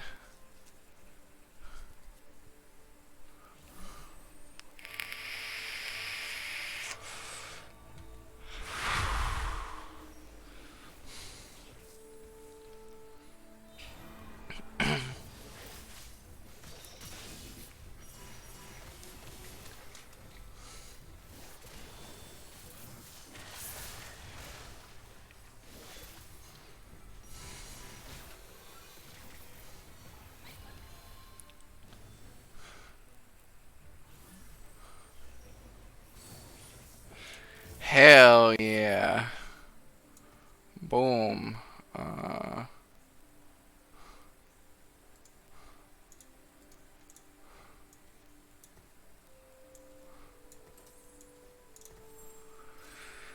Alright, and we could do a brawler, an assassin, or a hunter. Fucking.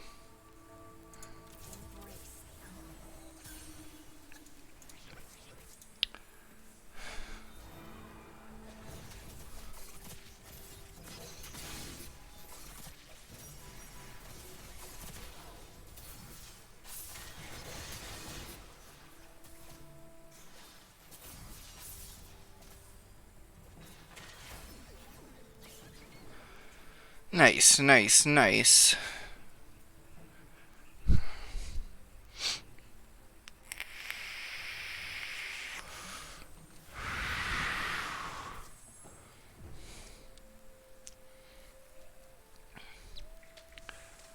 Could go brawler and splash in Elderwood. I guess that's an option. Let's try it. Boop.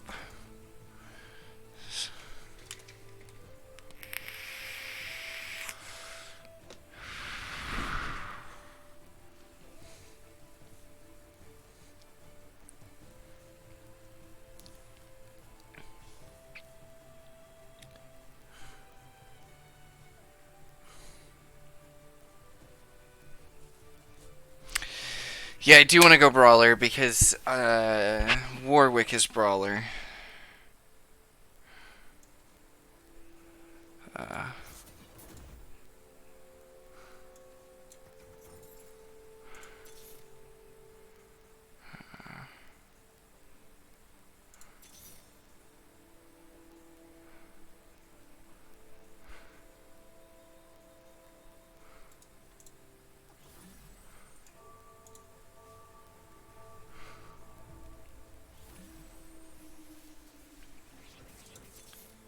Fuck, I'm an idiot.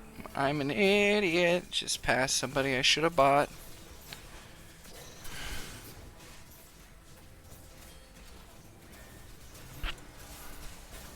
There we go.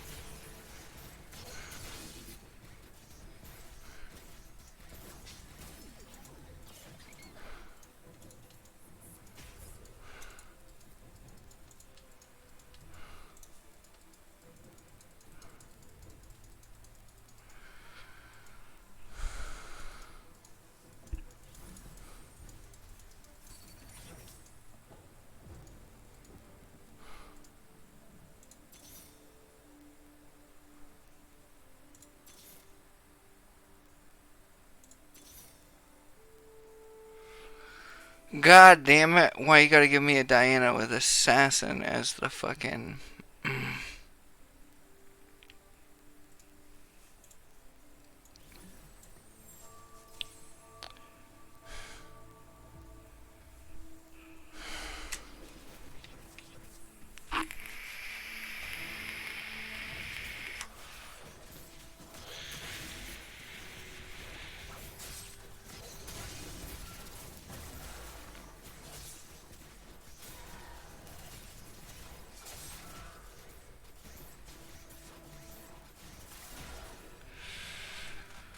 I wasn't gonna get that one.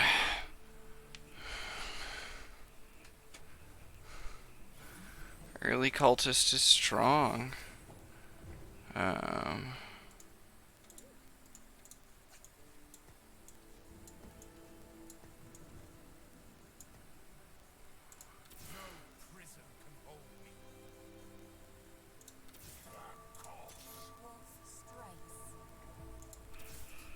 Yes.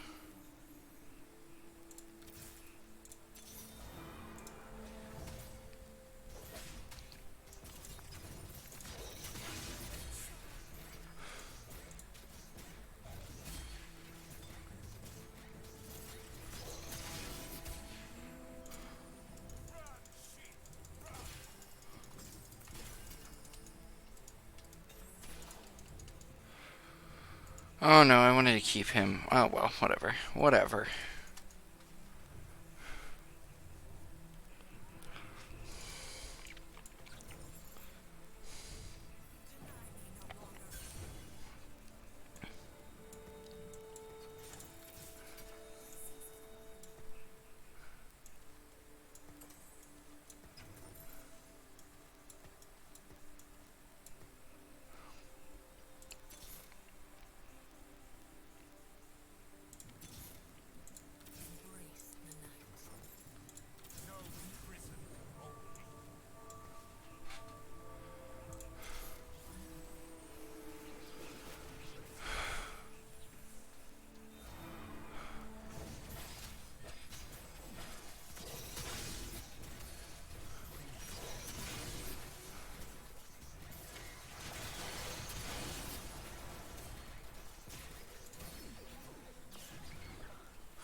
Gonna lose for a bit. Gonna lose for a bit.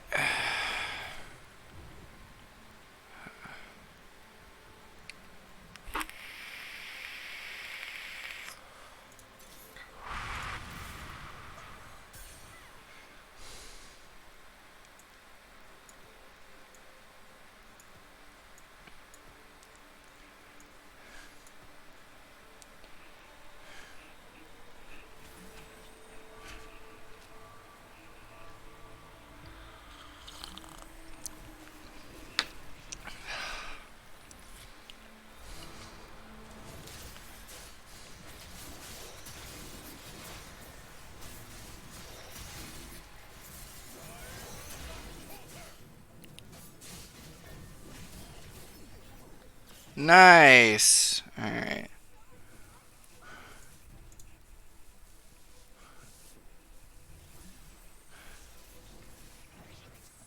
Whew. If I was able to get him.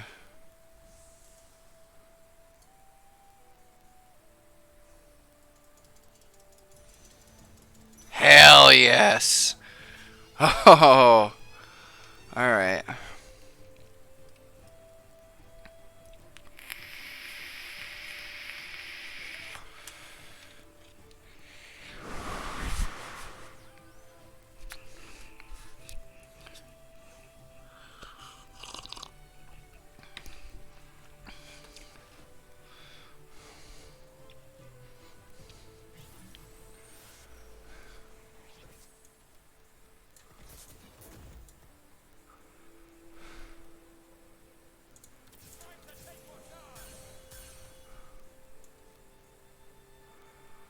Oh, damn it.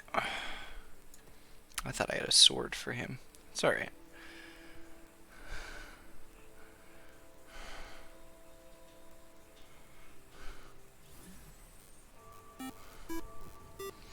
Thank you for the follow, Wild Lou.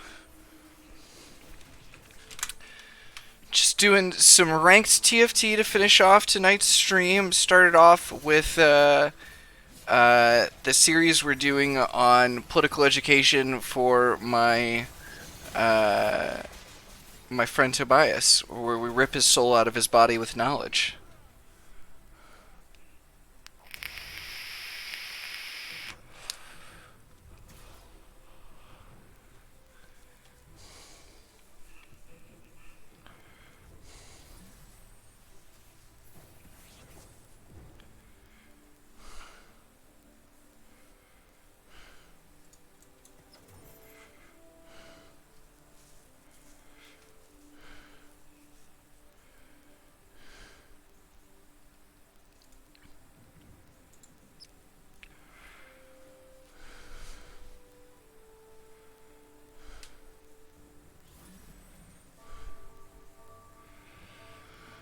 How far did we go? Did I go with what? With ripping the soul out of our friend's body? Or political education? Oh, on the ranked ladder, I only started playing ranked like, I don't know, 3 days ago or something. Which, you know, that's gonna change the set's gonna change in 4 days, so it's not gonna matter. But like right now, I'm at like bronze 2 or bronze 1.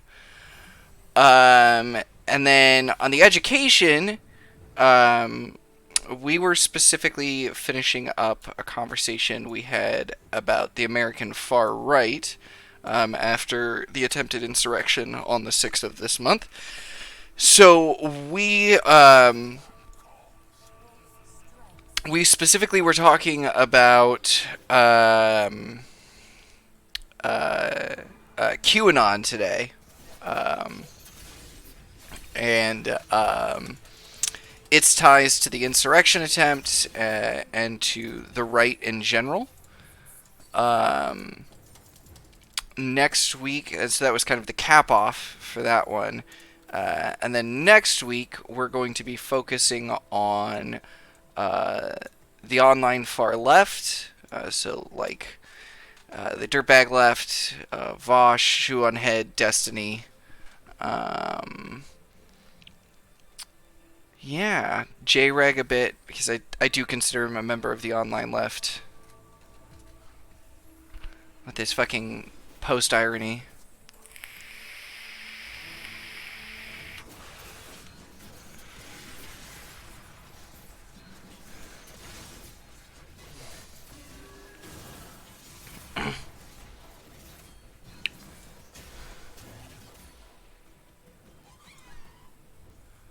Fuck. Well, alright.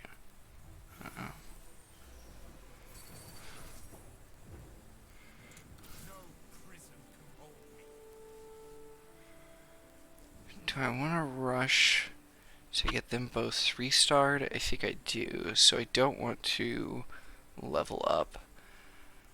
Yeah, I mean, so the names I just mentioned, you know, specifically we're also going to be talking about, like, the authoritarian left on Twitter versus, you know, the anarchist movement we have in the United States. Yeah.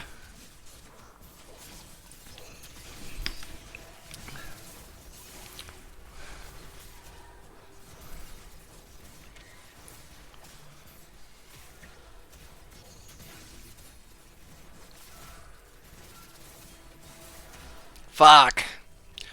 I need to get some lifesteal on Aphelios in order for him to make it through this.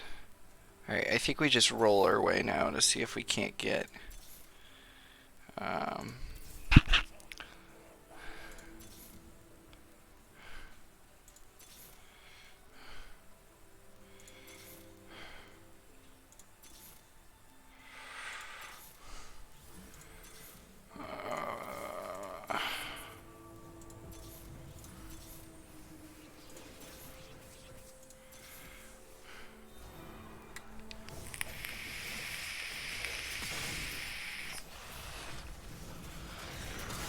The next conversation will be so next Thursday is when we do those. On Tuesdays, I play Teamfight Tactics with my fiance, and then on Wednesday evenings, we do a big game of Stellaris that is partially in character.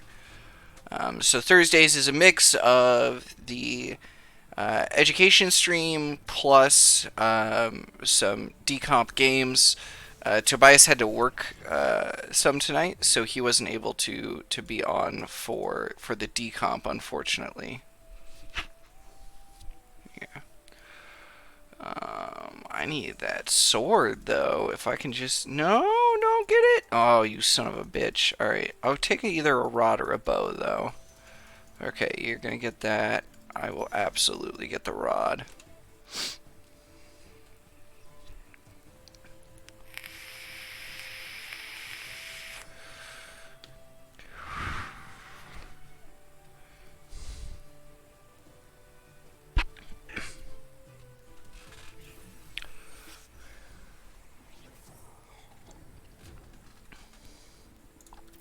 Hell yeah, we're just one away on each. There we go. Alright, now we need to get him to 3 stars so that Aphelios can go to 4. That's all we need.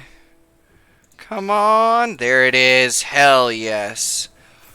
And just like that, Aphelios is now going to be 4 stars. Nice. Nice, nice, nice.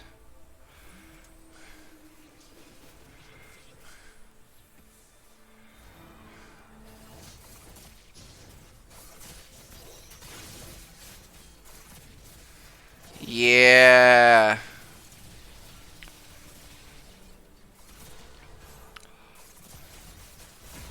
Now we just need to get him some lifesteal.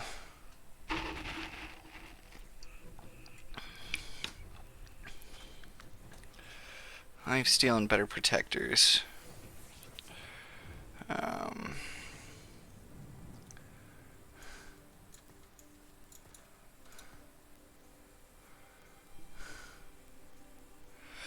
Yeah, so Tuesdays I do Teamfight Tactics with my fiance, who's lexical on here on Twitch. I do Wednesdays a big Stellaris game that's partially in character. We do in character roleplay. We make decisions as our characters.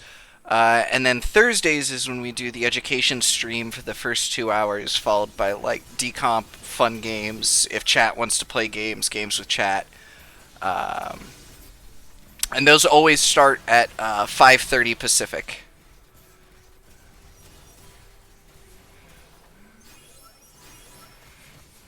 Ugh. Oh, the mages. Yep. I got CC'd locked. Fuck. Oh, come on.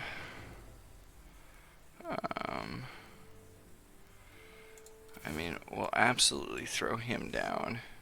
And then if we can get Maokai, let's do him here instead.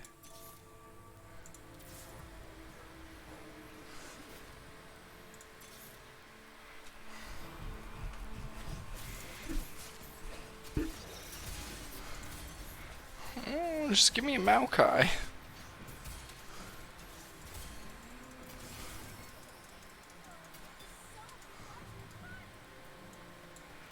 Alright, there's though our sword. So that's definitely one piece of the puzzle.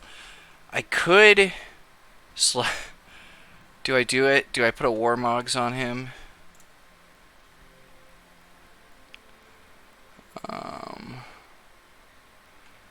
Yeah, I think I do. Fuck it. We're doing it. We're doing it live. There we go.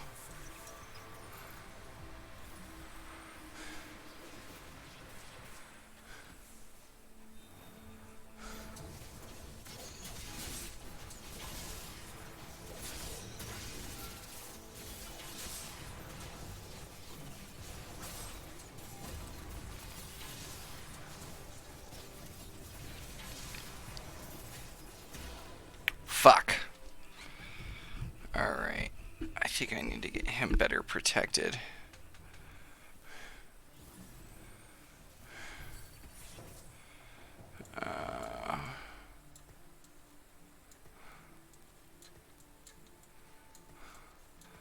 Let's try it. Let's try the bullshit.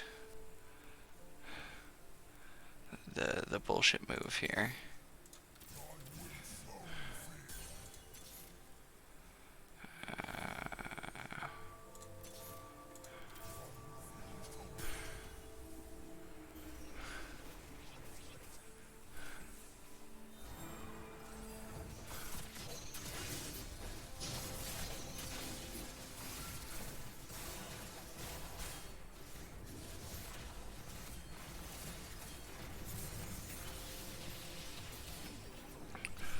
I mean, it worked.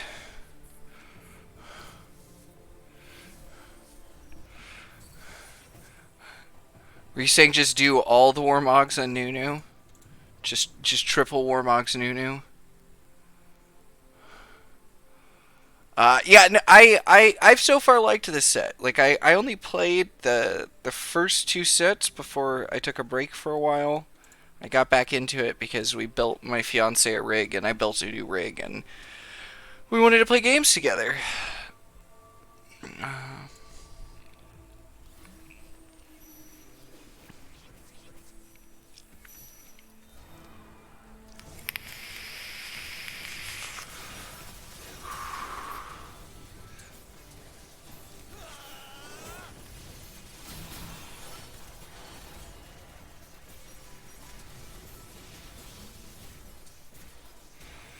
Alright, I need to make sure that Annie isn't the first one targeted, although this might actually work.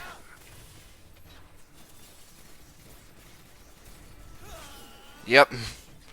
Wow, alright. 2 Warmogs, 1 Gunblade on Nunu. That is interesting. Oh, I can grab this Warmogs. I mean, why not? Yeah. Boom.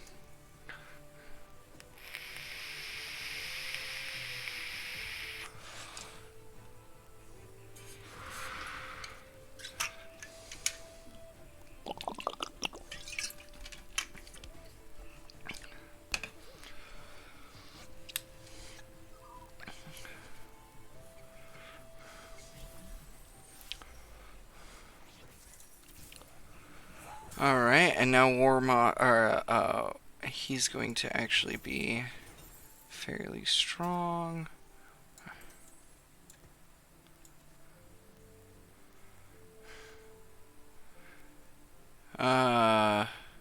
Yeah?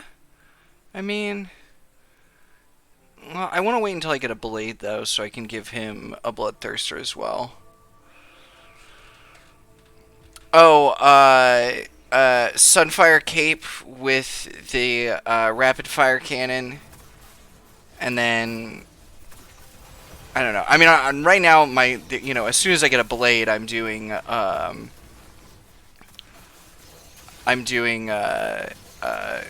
Bloodthirster on my Warwick.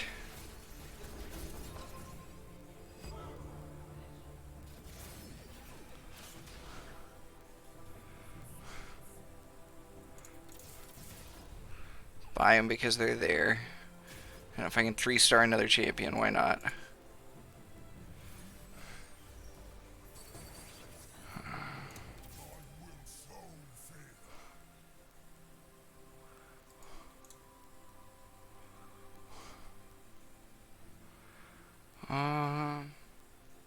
Yeah, we may as well. Boop. Boop.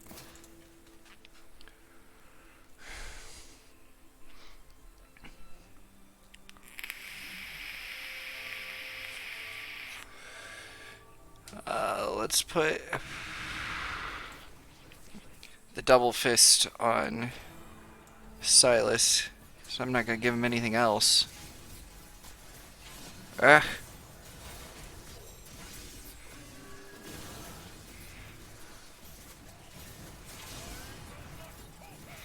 Yeah, I don't think I have this. Yep. Alright.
as well roll it at this point.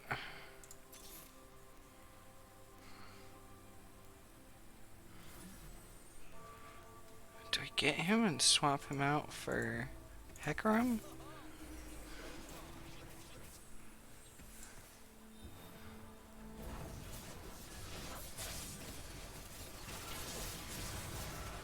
No, Hecarim's actually soaking damage, so...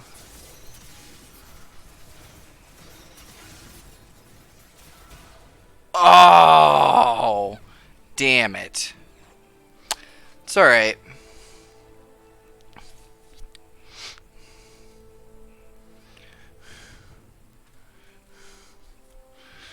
That was actually the first time I've gotten Aphelios, like the 4-star Aphelios, which is like, you know, the goal of the Moonlight build. But I've won a couple of times with a Moonlight build.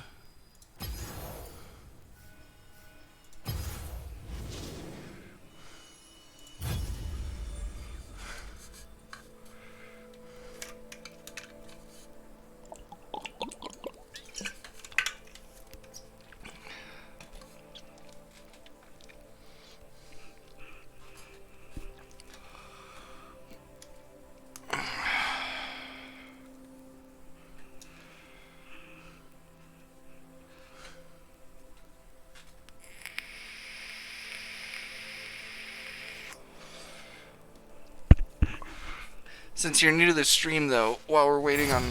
Oh, well, there that goes, but... I could show you some of the setup. So...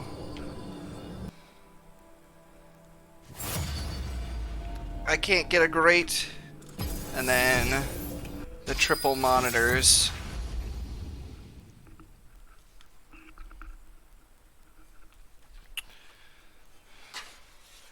And that is what I built myself for Christmas. And then I also did one for my fiance. Hers we built on a snowblind.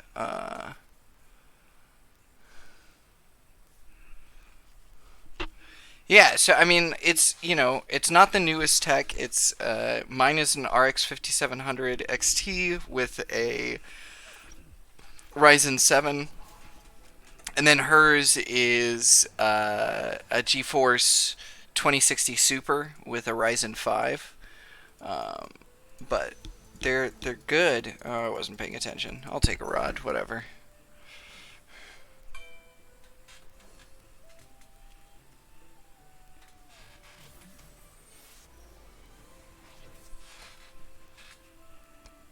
Yeah, I really like the 3 monitors. I mean, I already had 2, and I just bought another. Oh yeah, no, and I mean it's gonna be future proof out to, you know, 5 or 6 years. Like I mean, the only thing I'm not going to have is like ray tracing, which is fine.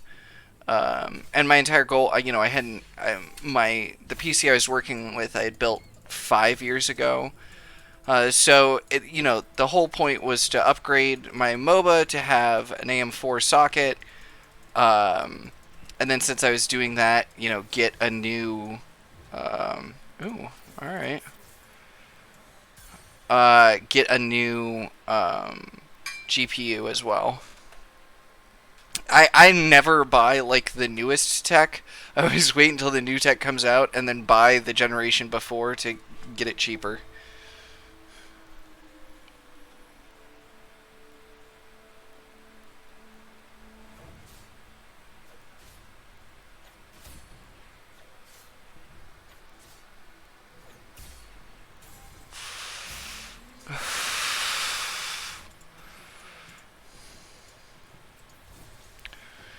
Wow, alright. Yeah, it really wants me to play Duelists this time.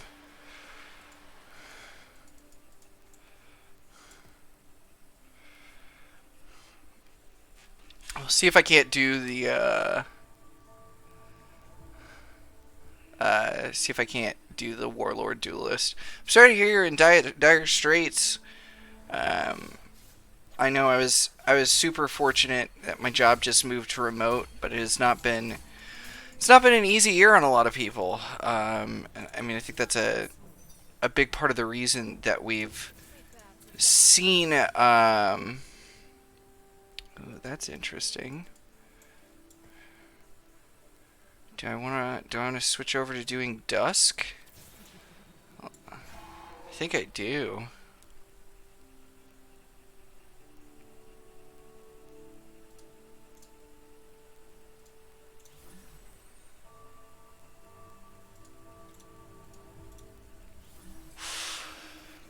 Yeah, sell him and go dusk, I think, instead. But yeah, I mean, I think that's a big part of the reason we've seen like such an increase in both far left and far right politics is because they both speak to the working class and the problems inherent therein. Um, it's just my admittedly biased opinion that the left does a better job of actually helping with those problems.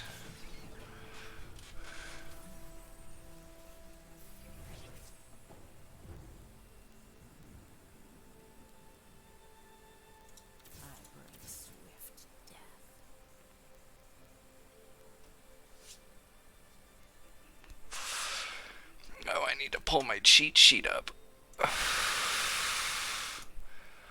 Merp.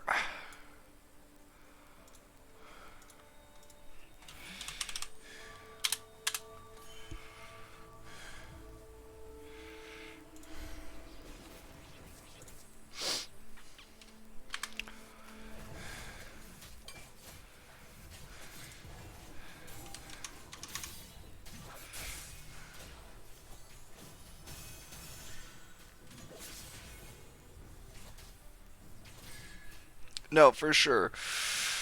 And and I mean the sad thing is it works. Is a lot of people buy into it. Um, it's the old.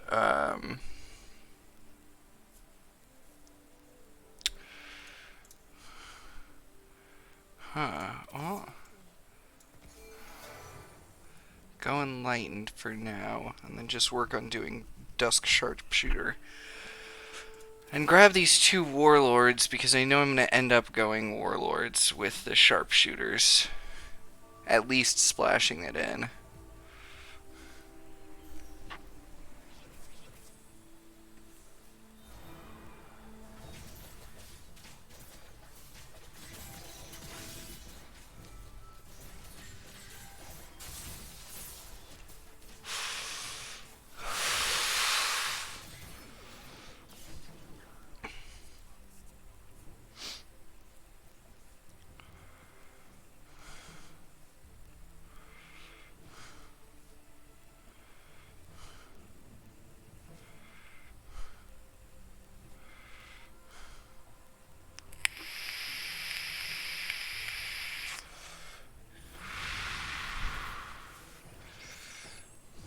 Alright, what do we got? What do we got? I mean, that's probably what I would have grabbed is for the sharpshooter. But I'll get the bow for sure if nobody grabs it before I get out. Hell yeah.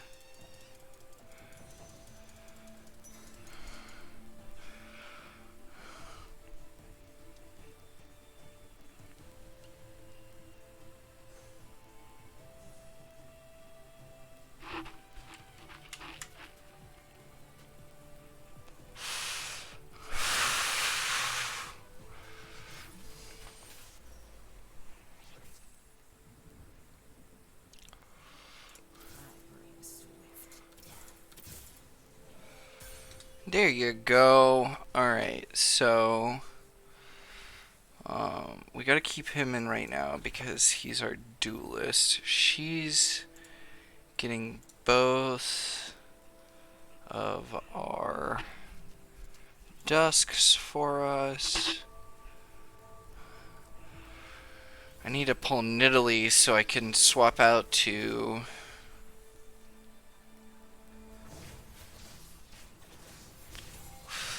3 and 2 and just hold her in reserve until I get Xin Zhao, although I might end up selling her now.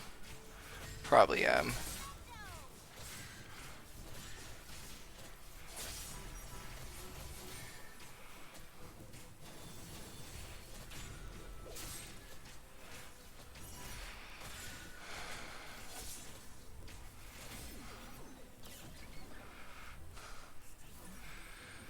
And that shield did save my ass, though. I will say that.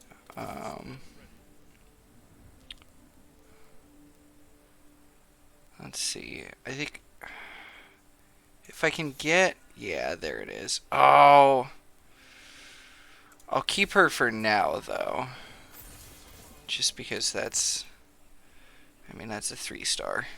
It's hard to turn down. After this, though, I'll go up to 5. I'll get rid of both of them, and I'll go Warlord Sharpshooter with Dusk.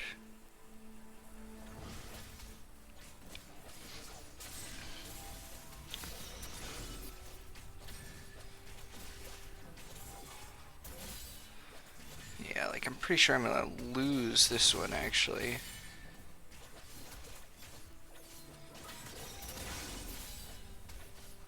Yeah.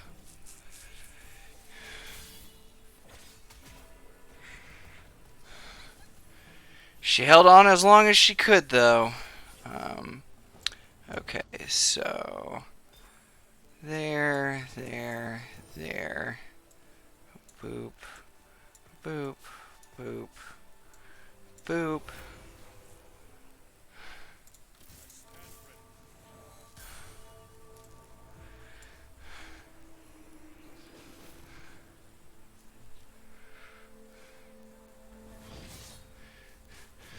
Oh, and now I'm reading this. Vayne Jinx with the Duelist. Well, too late now. Going Warlord Sharpshooters. Shoulda looked up earlier.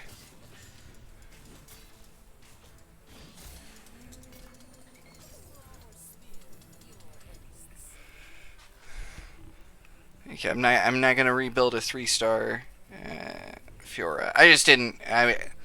Like, you know.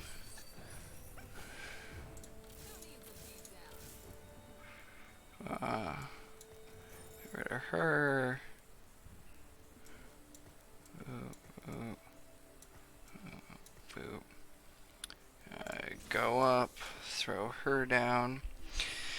Do you think have Jinx as the shooter carry, though? Focus the items on her? I can't decide whether her or Vayne are stronger for, you know, slapping, like, the Ginsus and, everything on.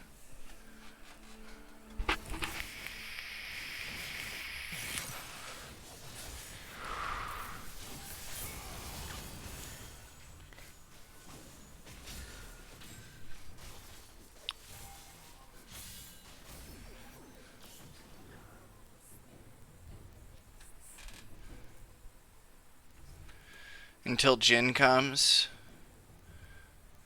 And then just sell the Jinx. That makes sense.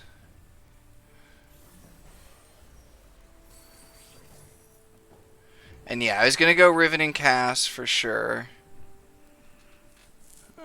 Once I got there. I hadn't thrown Aatrox in there before. I might have to try that.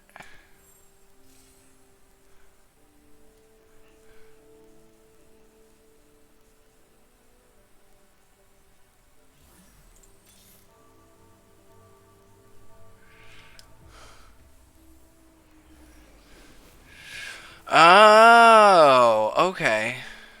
Yeah, that makes sense.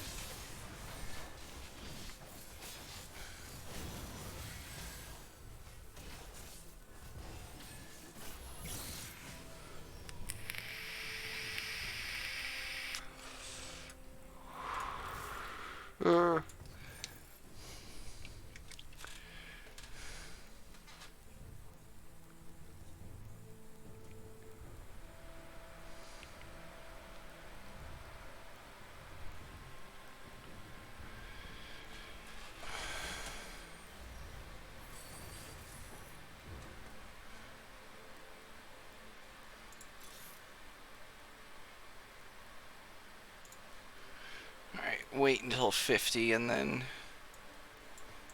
roll my way to RNGesus. I could do...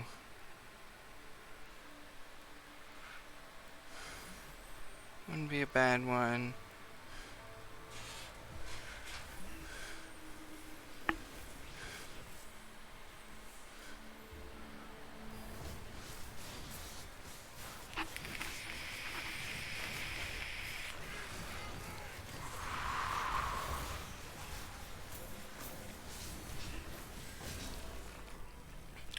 It's not an easy thing. I mean, I was lucky in that I have leftist neighbors, and so I was just able to do like community events with them. There's a lot of actions that go on like right down the street from me.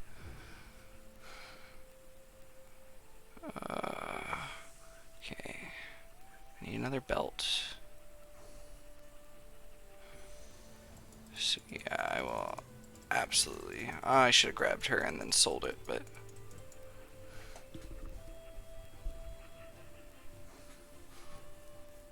I think I need the belt more than the bow right now.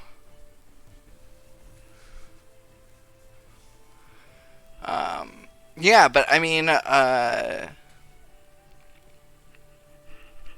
Twitter is where I found a lot of local organizing too. I just searched um, like LA community outreach and all right. I'm gonna do them for now, so that yeah, get him to 3-star, and then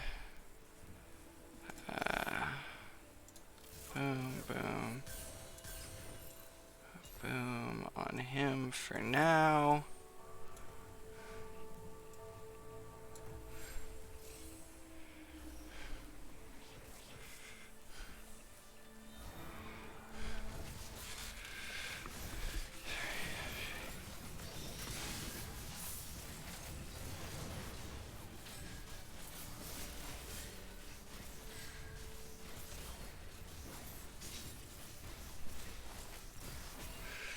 What up, Sam? It's not the boys today, it's just myself.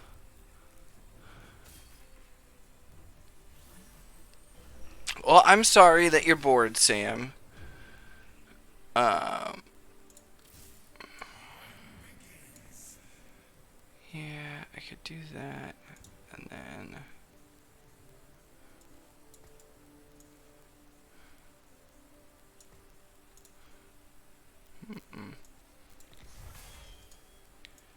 I don't have 4 dusk yet, so I may as well keep that going until I get the 4th.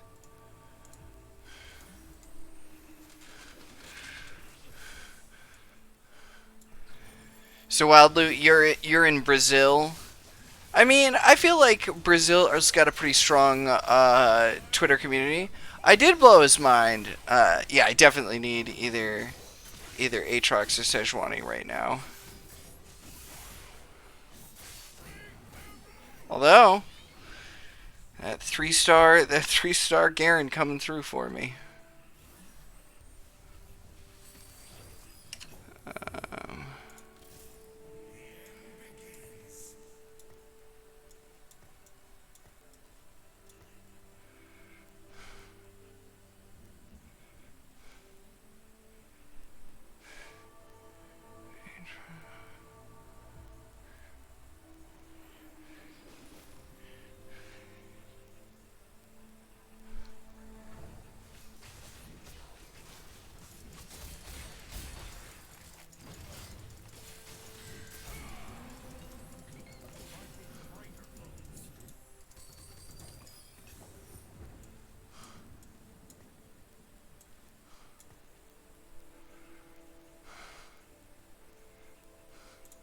Alright, now, well, first, there. So I can do that. And then...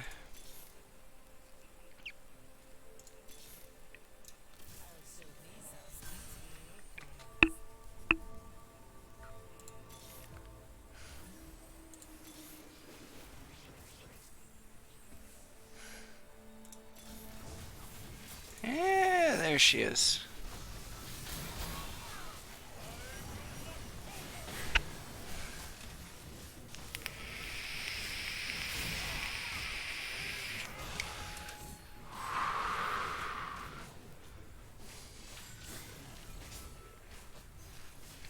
Yeah, I'm gonna push to 7 now and drop Sejuani.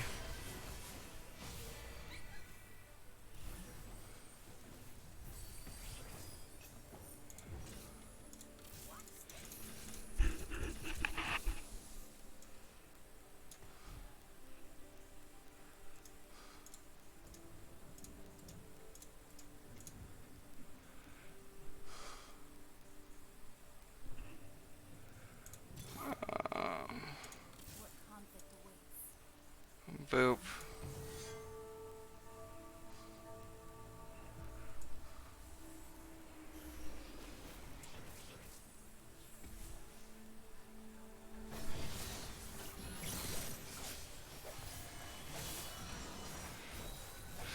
Oh yeah, so he'll actually come out, and that makes sense.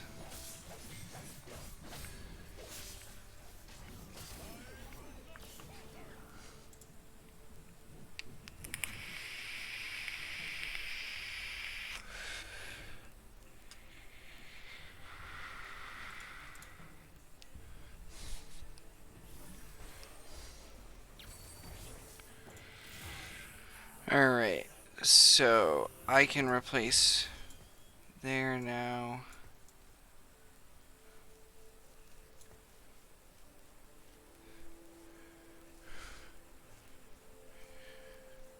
Yeah.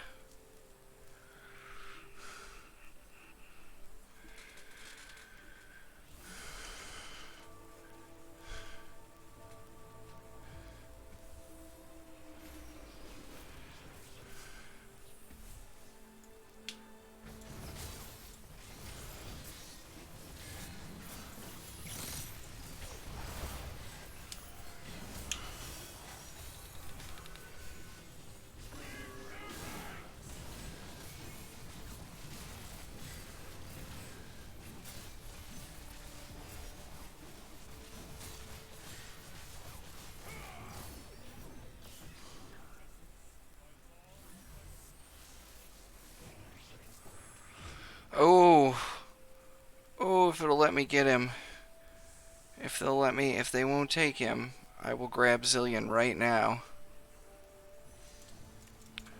Oh, come on, come on, come on. No! No!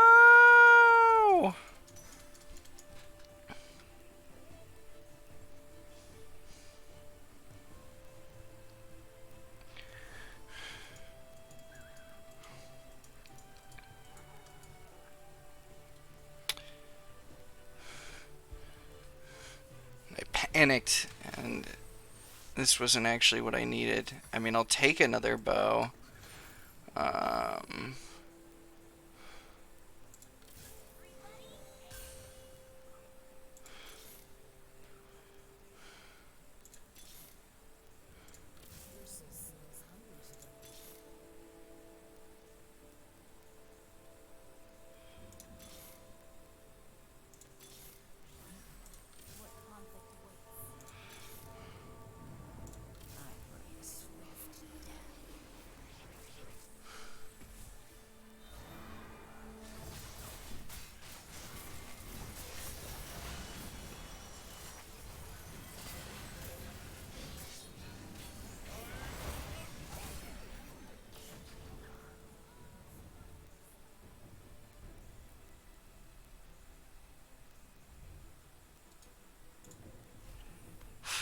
I think I'm gonna throw the double fists on Thresh.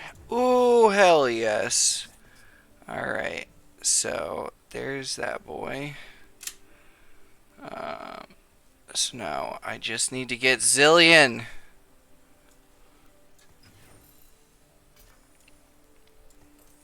Alright, do I do double Rage Blades on Jin? I'm gonna throw the double. I'm actually gonna throw the double fists on Sejuani.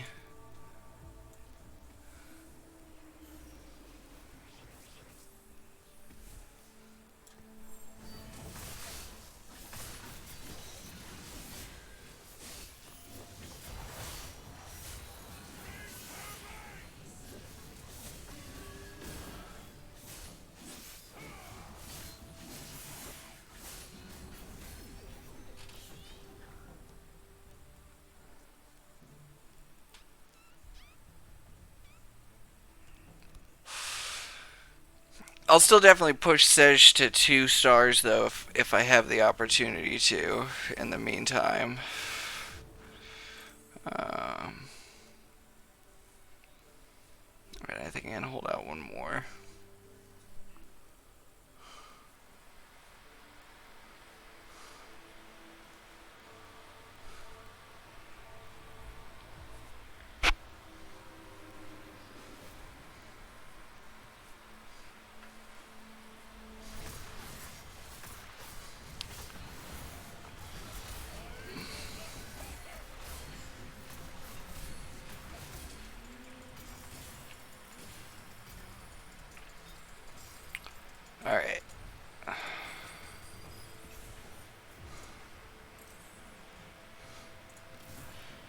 So definitely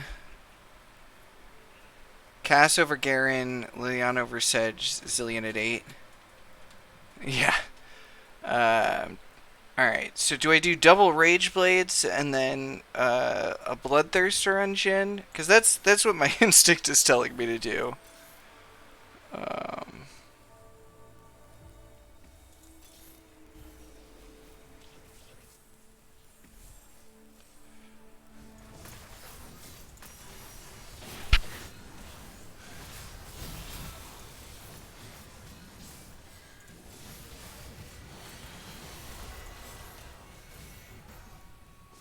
oof.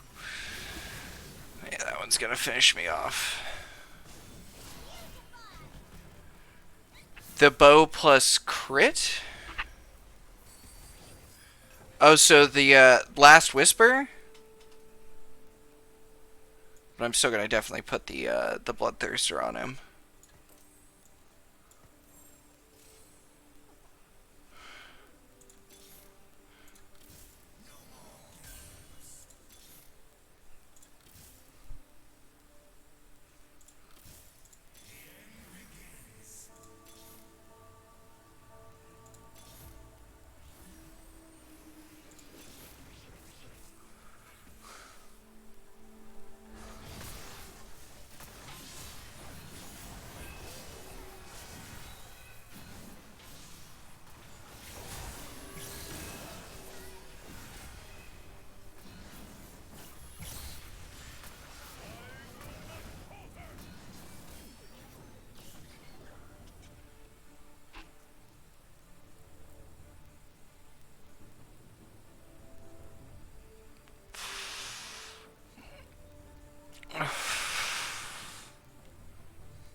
Oh yeah, making him dusk would be very, very good.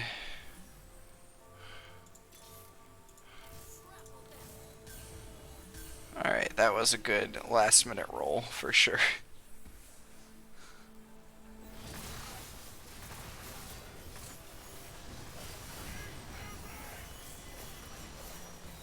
Fuck. Alright.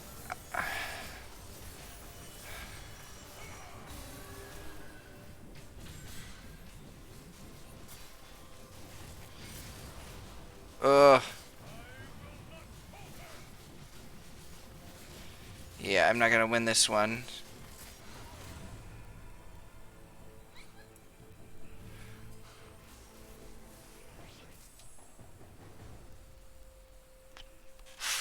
Oh, but I can get this Zillion now. Hell yes, hell yes.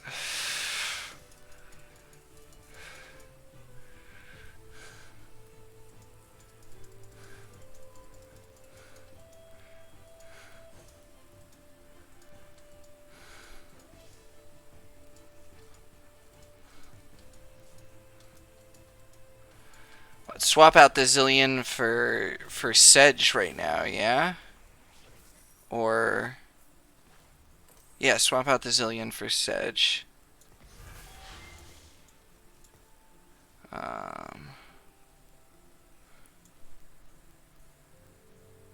In your opinion? Alright. Throw this onto Riven. Let's get Riven to 4. I mean, I'm just gonna buy that to sell it. Nobody else gets it.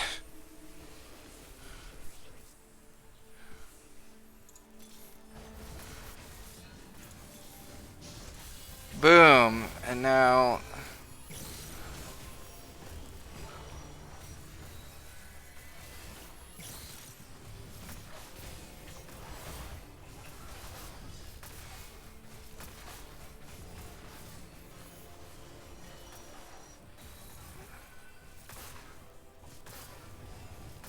yeah.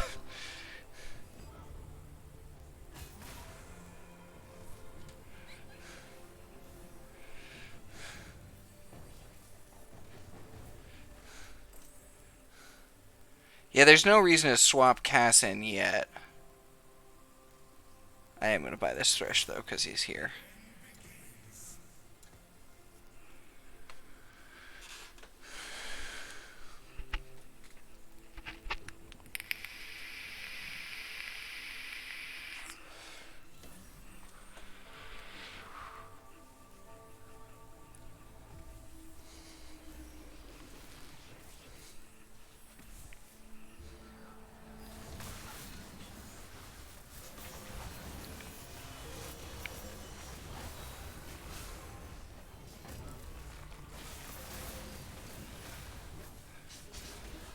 That was a good pull, whoever's pull that was.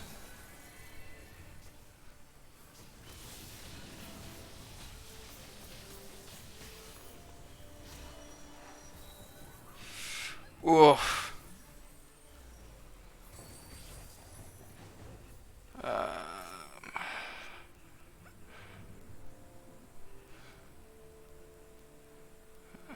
Throw the Giant Slayer on Vayne.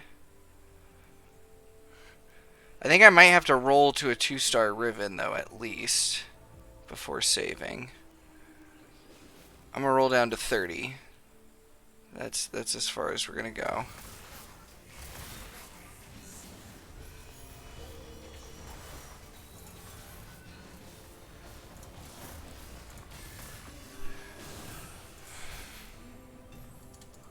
Down to 39.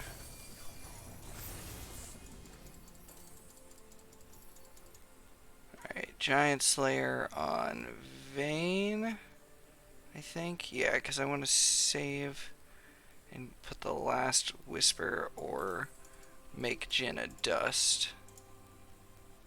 Alright, down to 40. Just to see.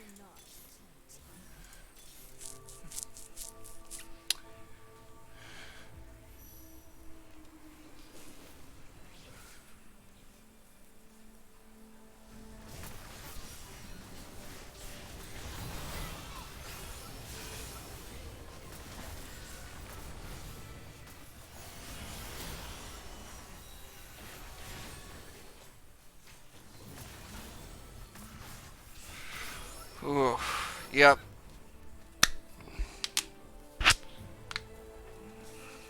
Ooh.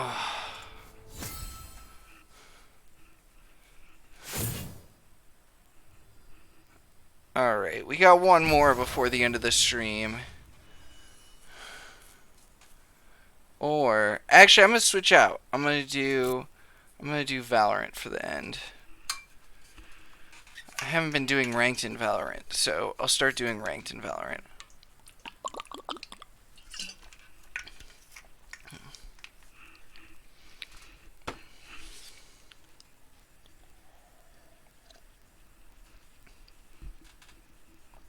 Was there a new character added? What's going on? This is a much larger...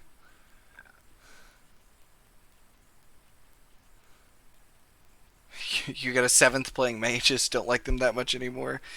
I have seen some super strong mage builds, and I have not had any luck actually running them, nor has my fiance. Every time we've tried to run them, it has gone poorly for us.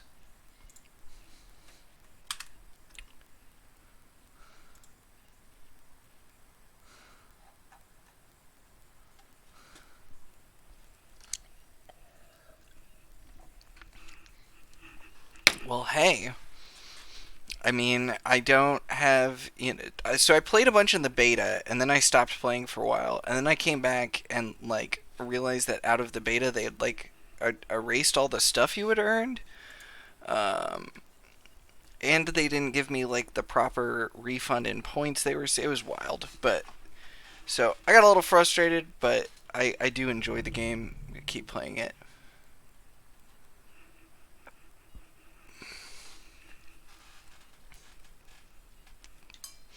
Yeah, no, the Annie plays I've been seeing in TFT lately have been pretty cool. Like the setting her up in mages with the shields, so she just double pops them constantly.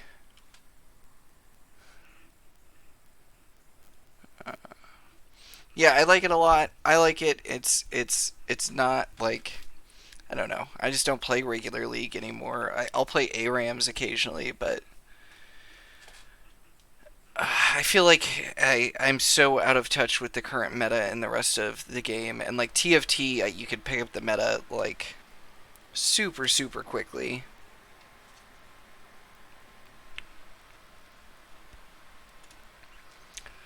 I mean, I'm not great at first-person shooters, but I'll play them. What? Alright. Alright. Come on.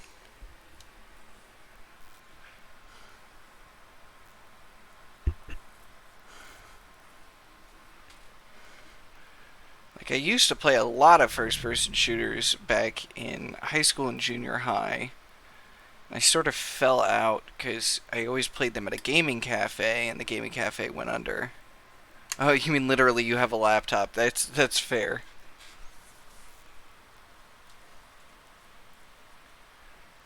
I worked off of a gaming laptop for many years until I was like,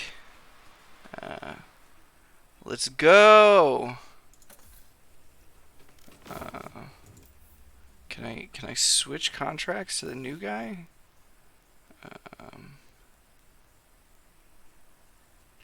What does he do? Oh, that's cool.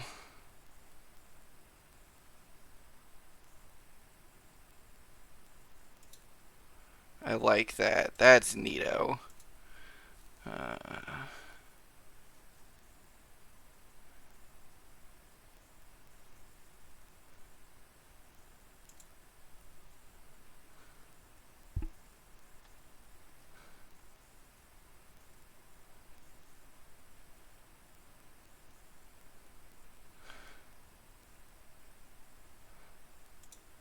Interesting.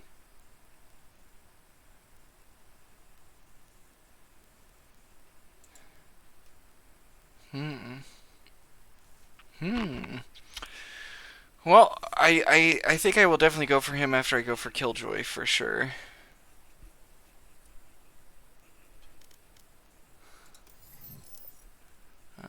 Alright, let's do competitive. I'll be terrible and everybody will hate me, but it'll be fine.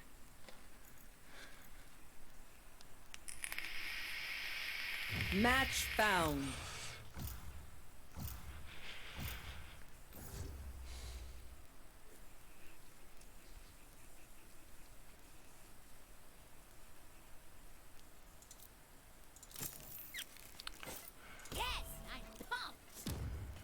How's everybody doing tonight? I don't think they're gonna talk to me. They're not gonna talk to me. That's a sad day. Oh man, I'm sorry you're horrible. I'm doing good. Yeah, I'm doing pretty well. It's a Thursday night. I have a 3-day weekend coming up. Yeah.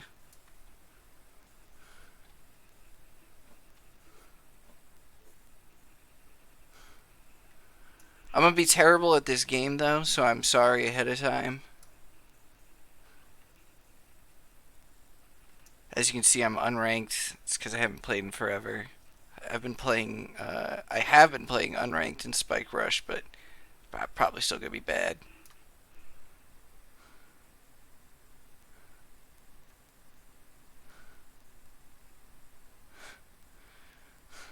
Sad. Sag. Indeed.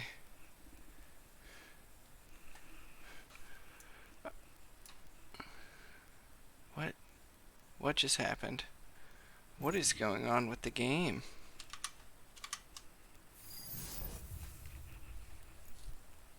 All right. That was wild. I think the servers are having some issues.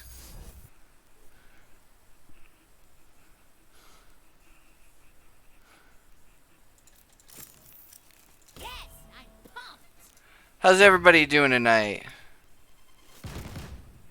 Hey man, pretty good. What's so good with you? Hey, what's good with you, dog, bro? I'm freaking whole game, bro. Yeah, I mean that.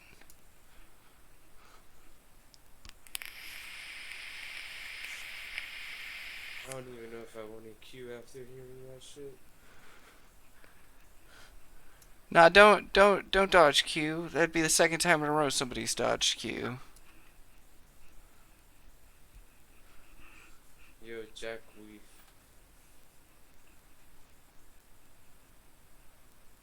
Yo, Jack Weef.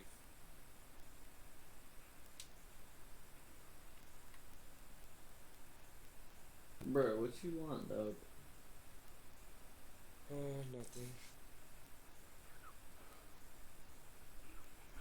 Look, just a heads up, I'm probably gonna be fucking terrible. Bro, you're not sending yourself with good energy, man.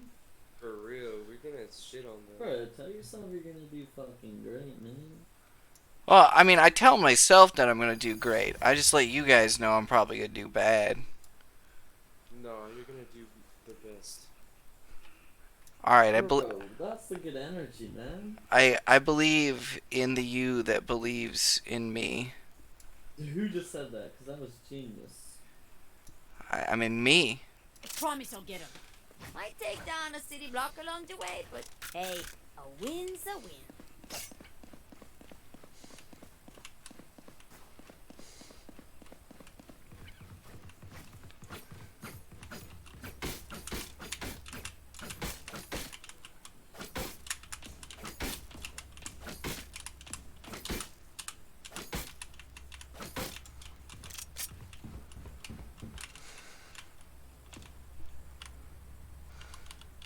Yo, Reaper, you should buy light armor, brother.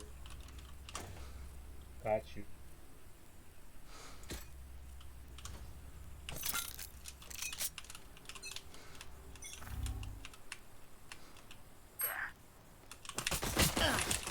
Bomb buddy out. Nightmare's over. Is it an aid? Yeah, it's heavy at A.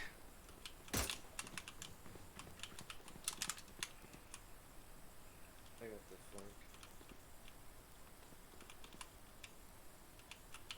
They're going around. I hear all three of them going to B.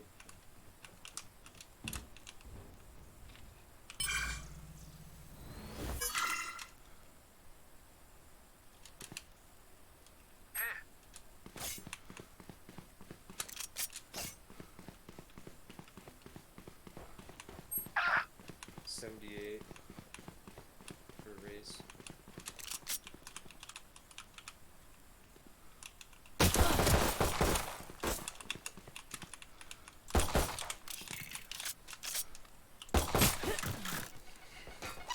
Seconds left.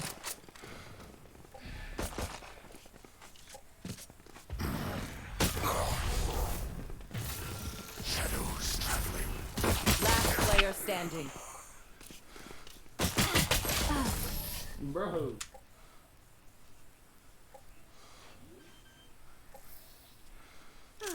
The symphony of death. Don't worry, you get used to it.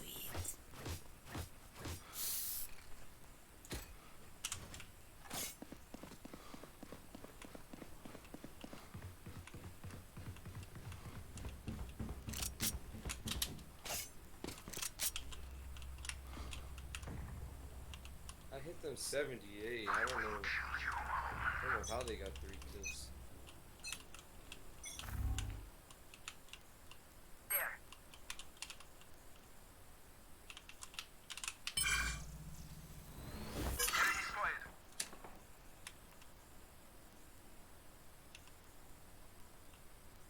Going through sewer.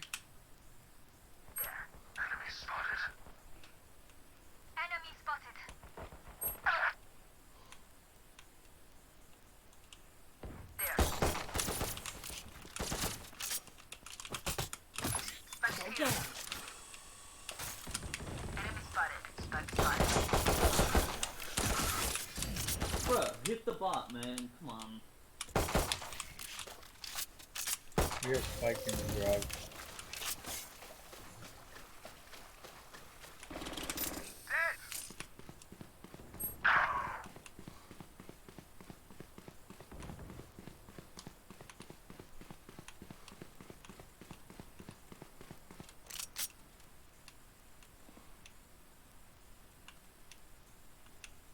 One enemy remaining. 30 seconds left. Spike planted.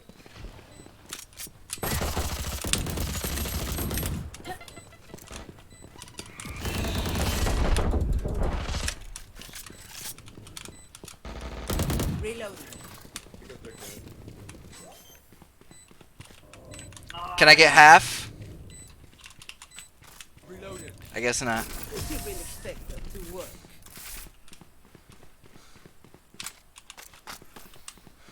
I feel like myself. Catch them again.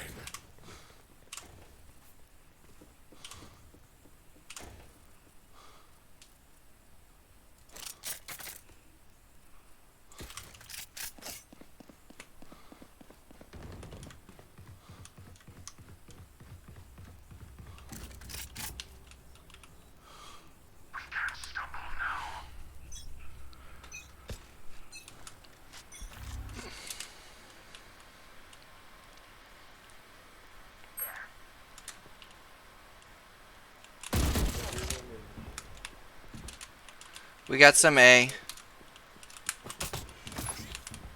Bomb buddy out. Bunch of guys in. Two mid, two mid.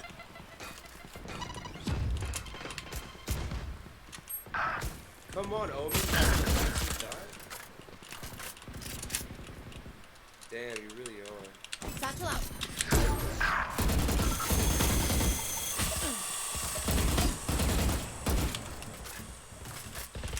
One dead. 78, they're Omen. They're planting B. Spike planted. Last player standing. One of them was A. He ran into garage.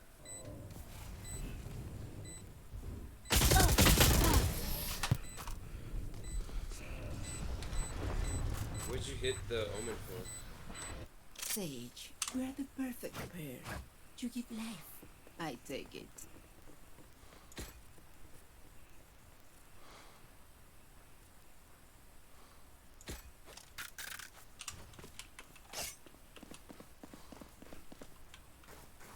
Reloading.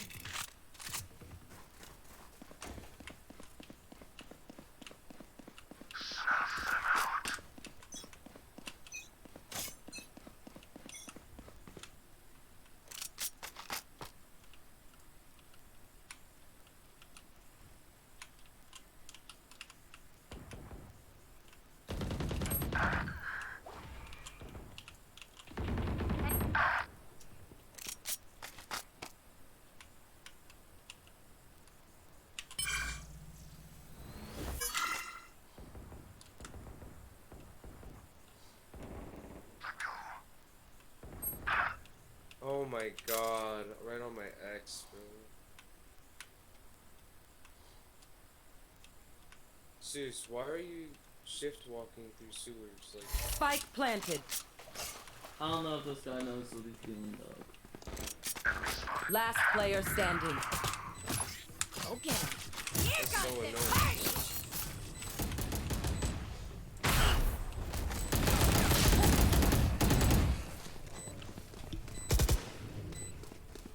What the fuck is As much that? as this world hurt me, it's mine, and I will kill to defend it.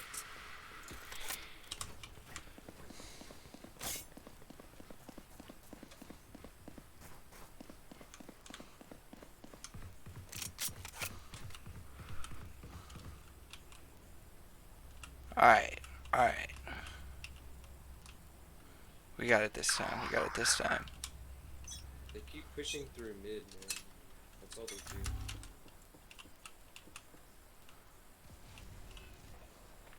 Come on, let's go! We've got some movement A. Push through mid, I don't see anyone. They're all A, they're all A. Okay.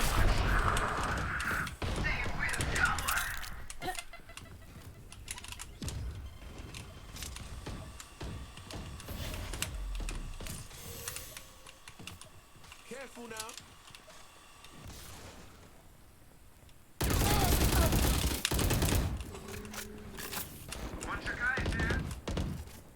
spatula. Fire in the hole! You should run.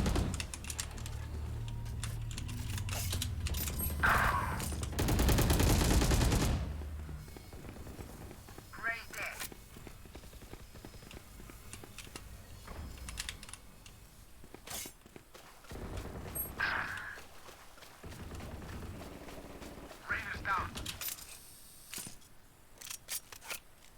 30 seconds left.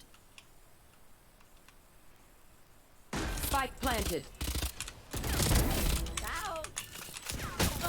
Last player standing. One enemy remaining. Careful now.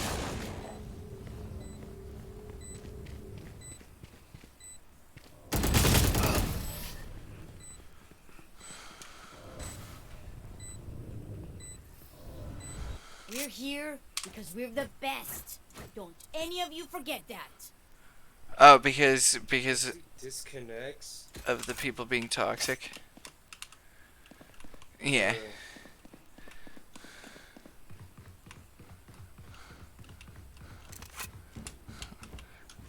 I like that I'm in second place on the team, and they're like, "You don't know what you're doing. Stop being bad." I'm like, I mean.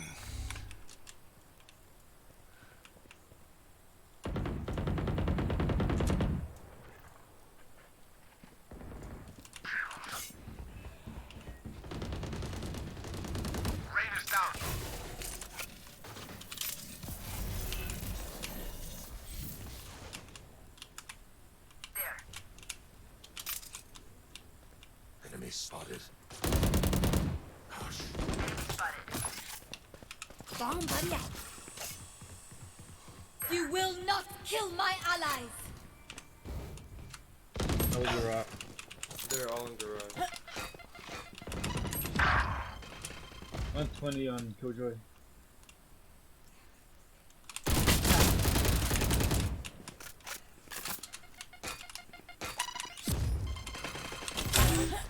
Fuck. Last player standing.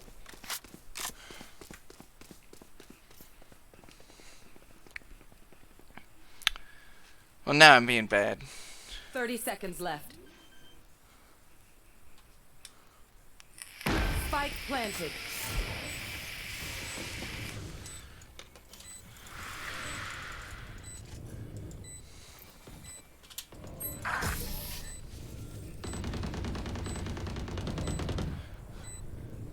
Four v5. We got this. It's fine. This is so annoying, man. It is.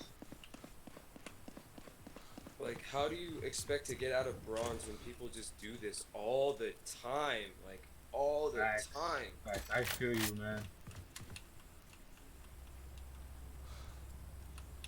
Bro, I had a 3v5 and I just had to play the whole game just so I could top frag and lose a little less easily. Damn, I feel bad, bro.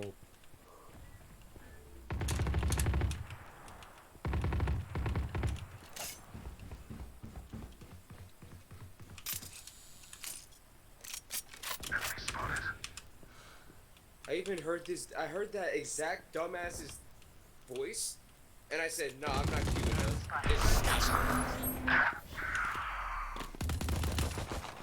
They will cover. Reloading. Colorful kill. Reloading. Spike planted. Come on, let's go. Enemy spotted.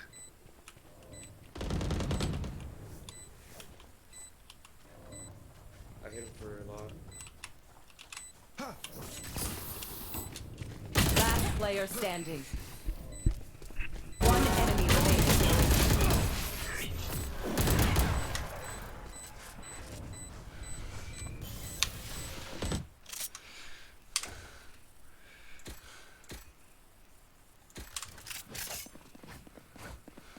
Alright, now I have a real gun, though. We'll see how it goes with a real gun.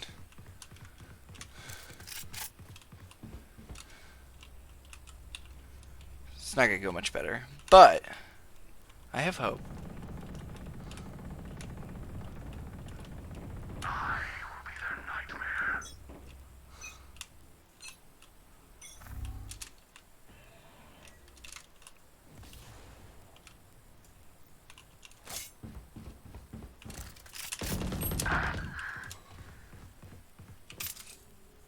The hunt begins.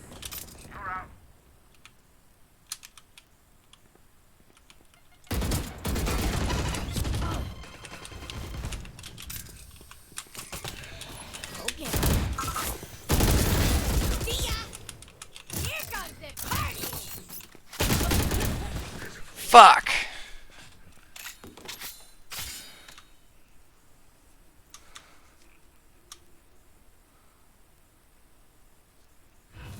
Cover going out. Spike planted.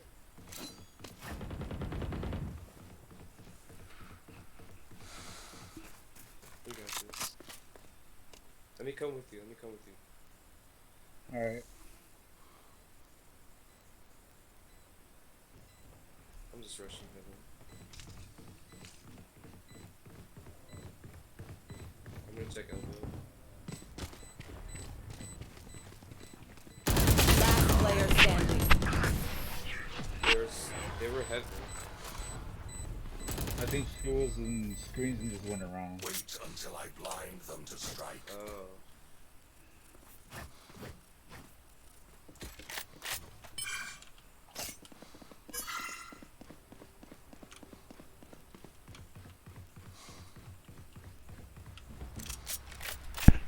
Shouldn't instantly ult mode whenever they go.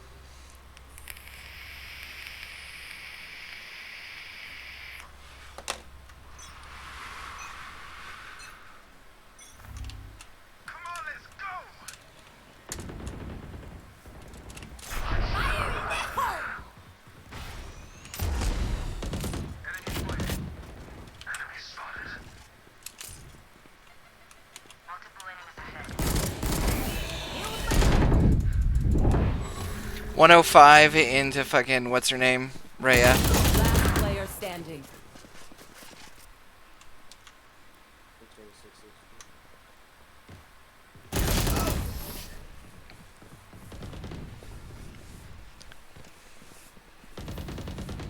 I will take back what is mine.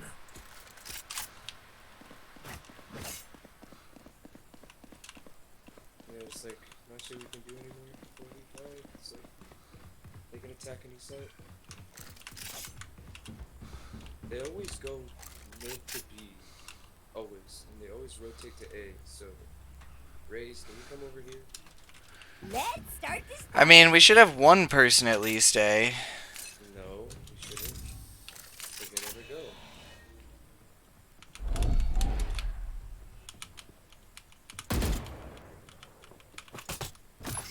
Go get him.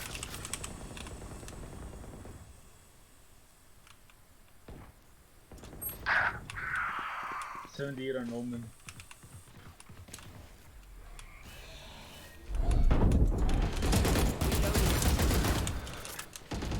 Spike planted. Nightmare's over. Last player standing. Of course.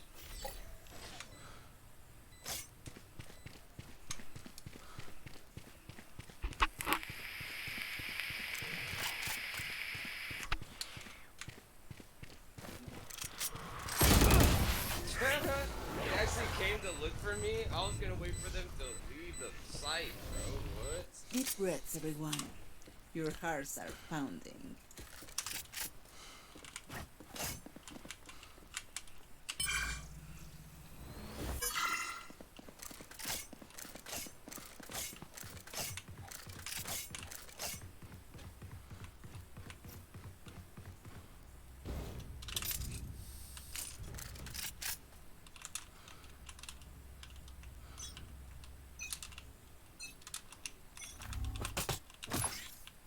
Bomb buddy out.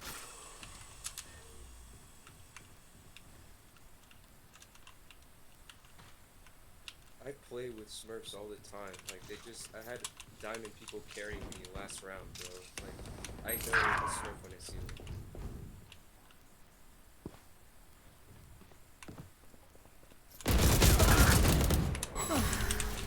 Reload.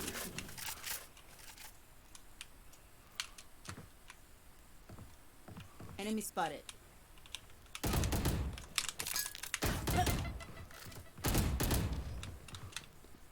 You should not. Last player standing.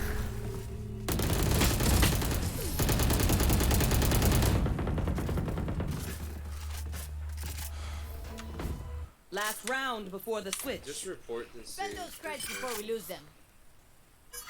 I'm dead serious. Yeah, I already one step ahead of you.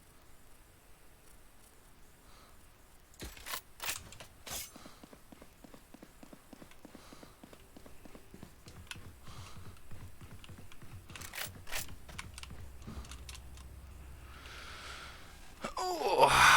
Let's space them out.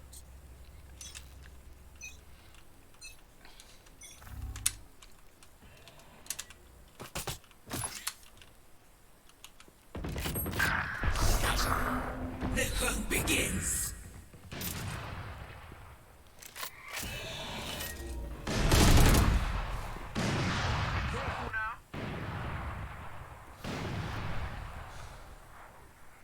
Last player standing.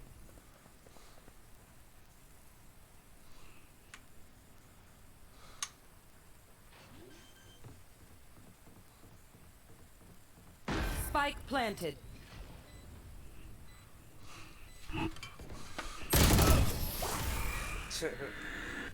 Like he was aiming right there. Like, wait. Switching sides. Points. If one link breaks, the rest will follow.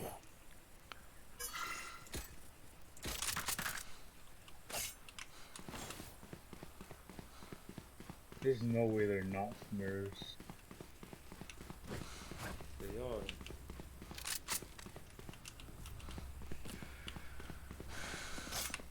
Or they're not Smurfs, and they're just better and haven't been playing in that long.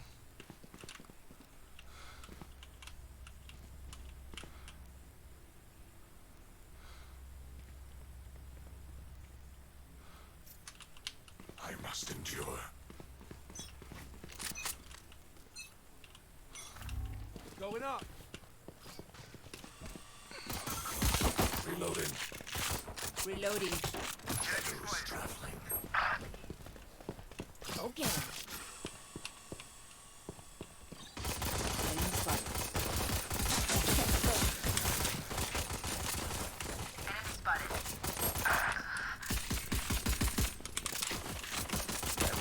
Last player standing. 4% sounds about right.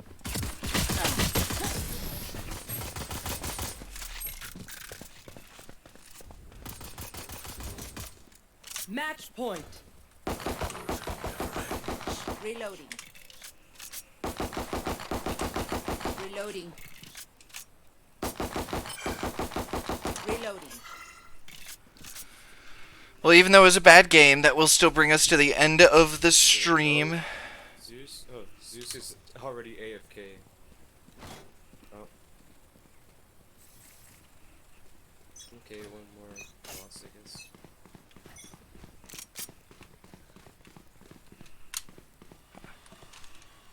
Cover going. I also did vote, my dude. Cover going. Spike carriers down. I have the spike. Carriers down. North right. Enemy spotted.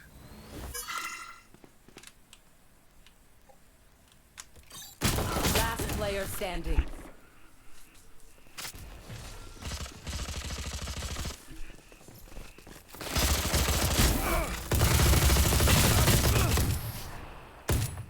Defenders win. By the top right, huh?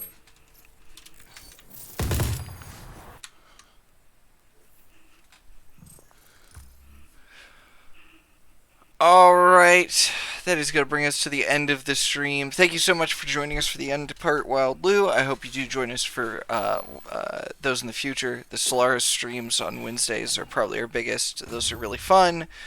the early Thursday educational porch is also very cool. As always, please support USPS if you're in the United States. Obviously, you're not Wild Lou. Remember that Black Lives Matter, believe women, and obviously, as always, in Minecraft, punch a fucking Nazi. All right, everybody. Good night.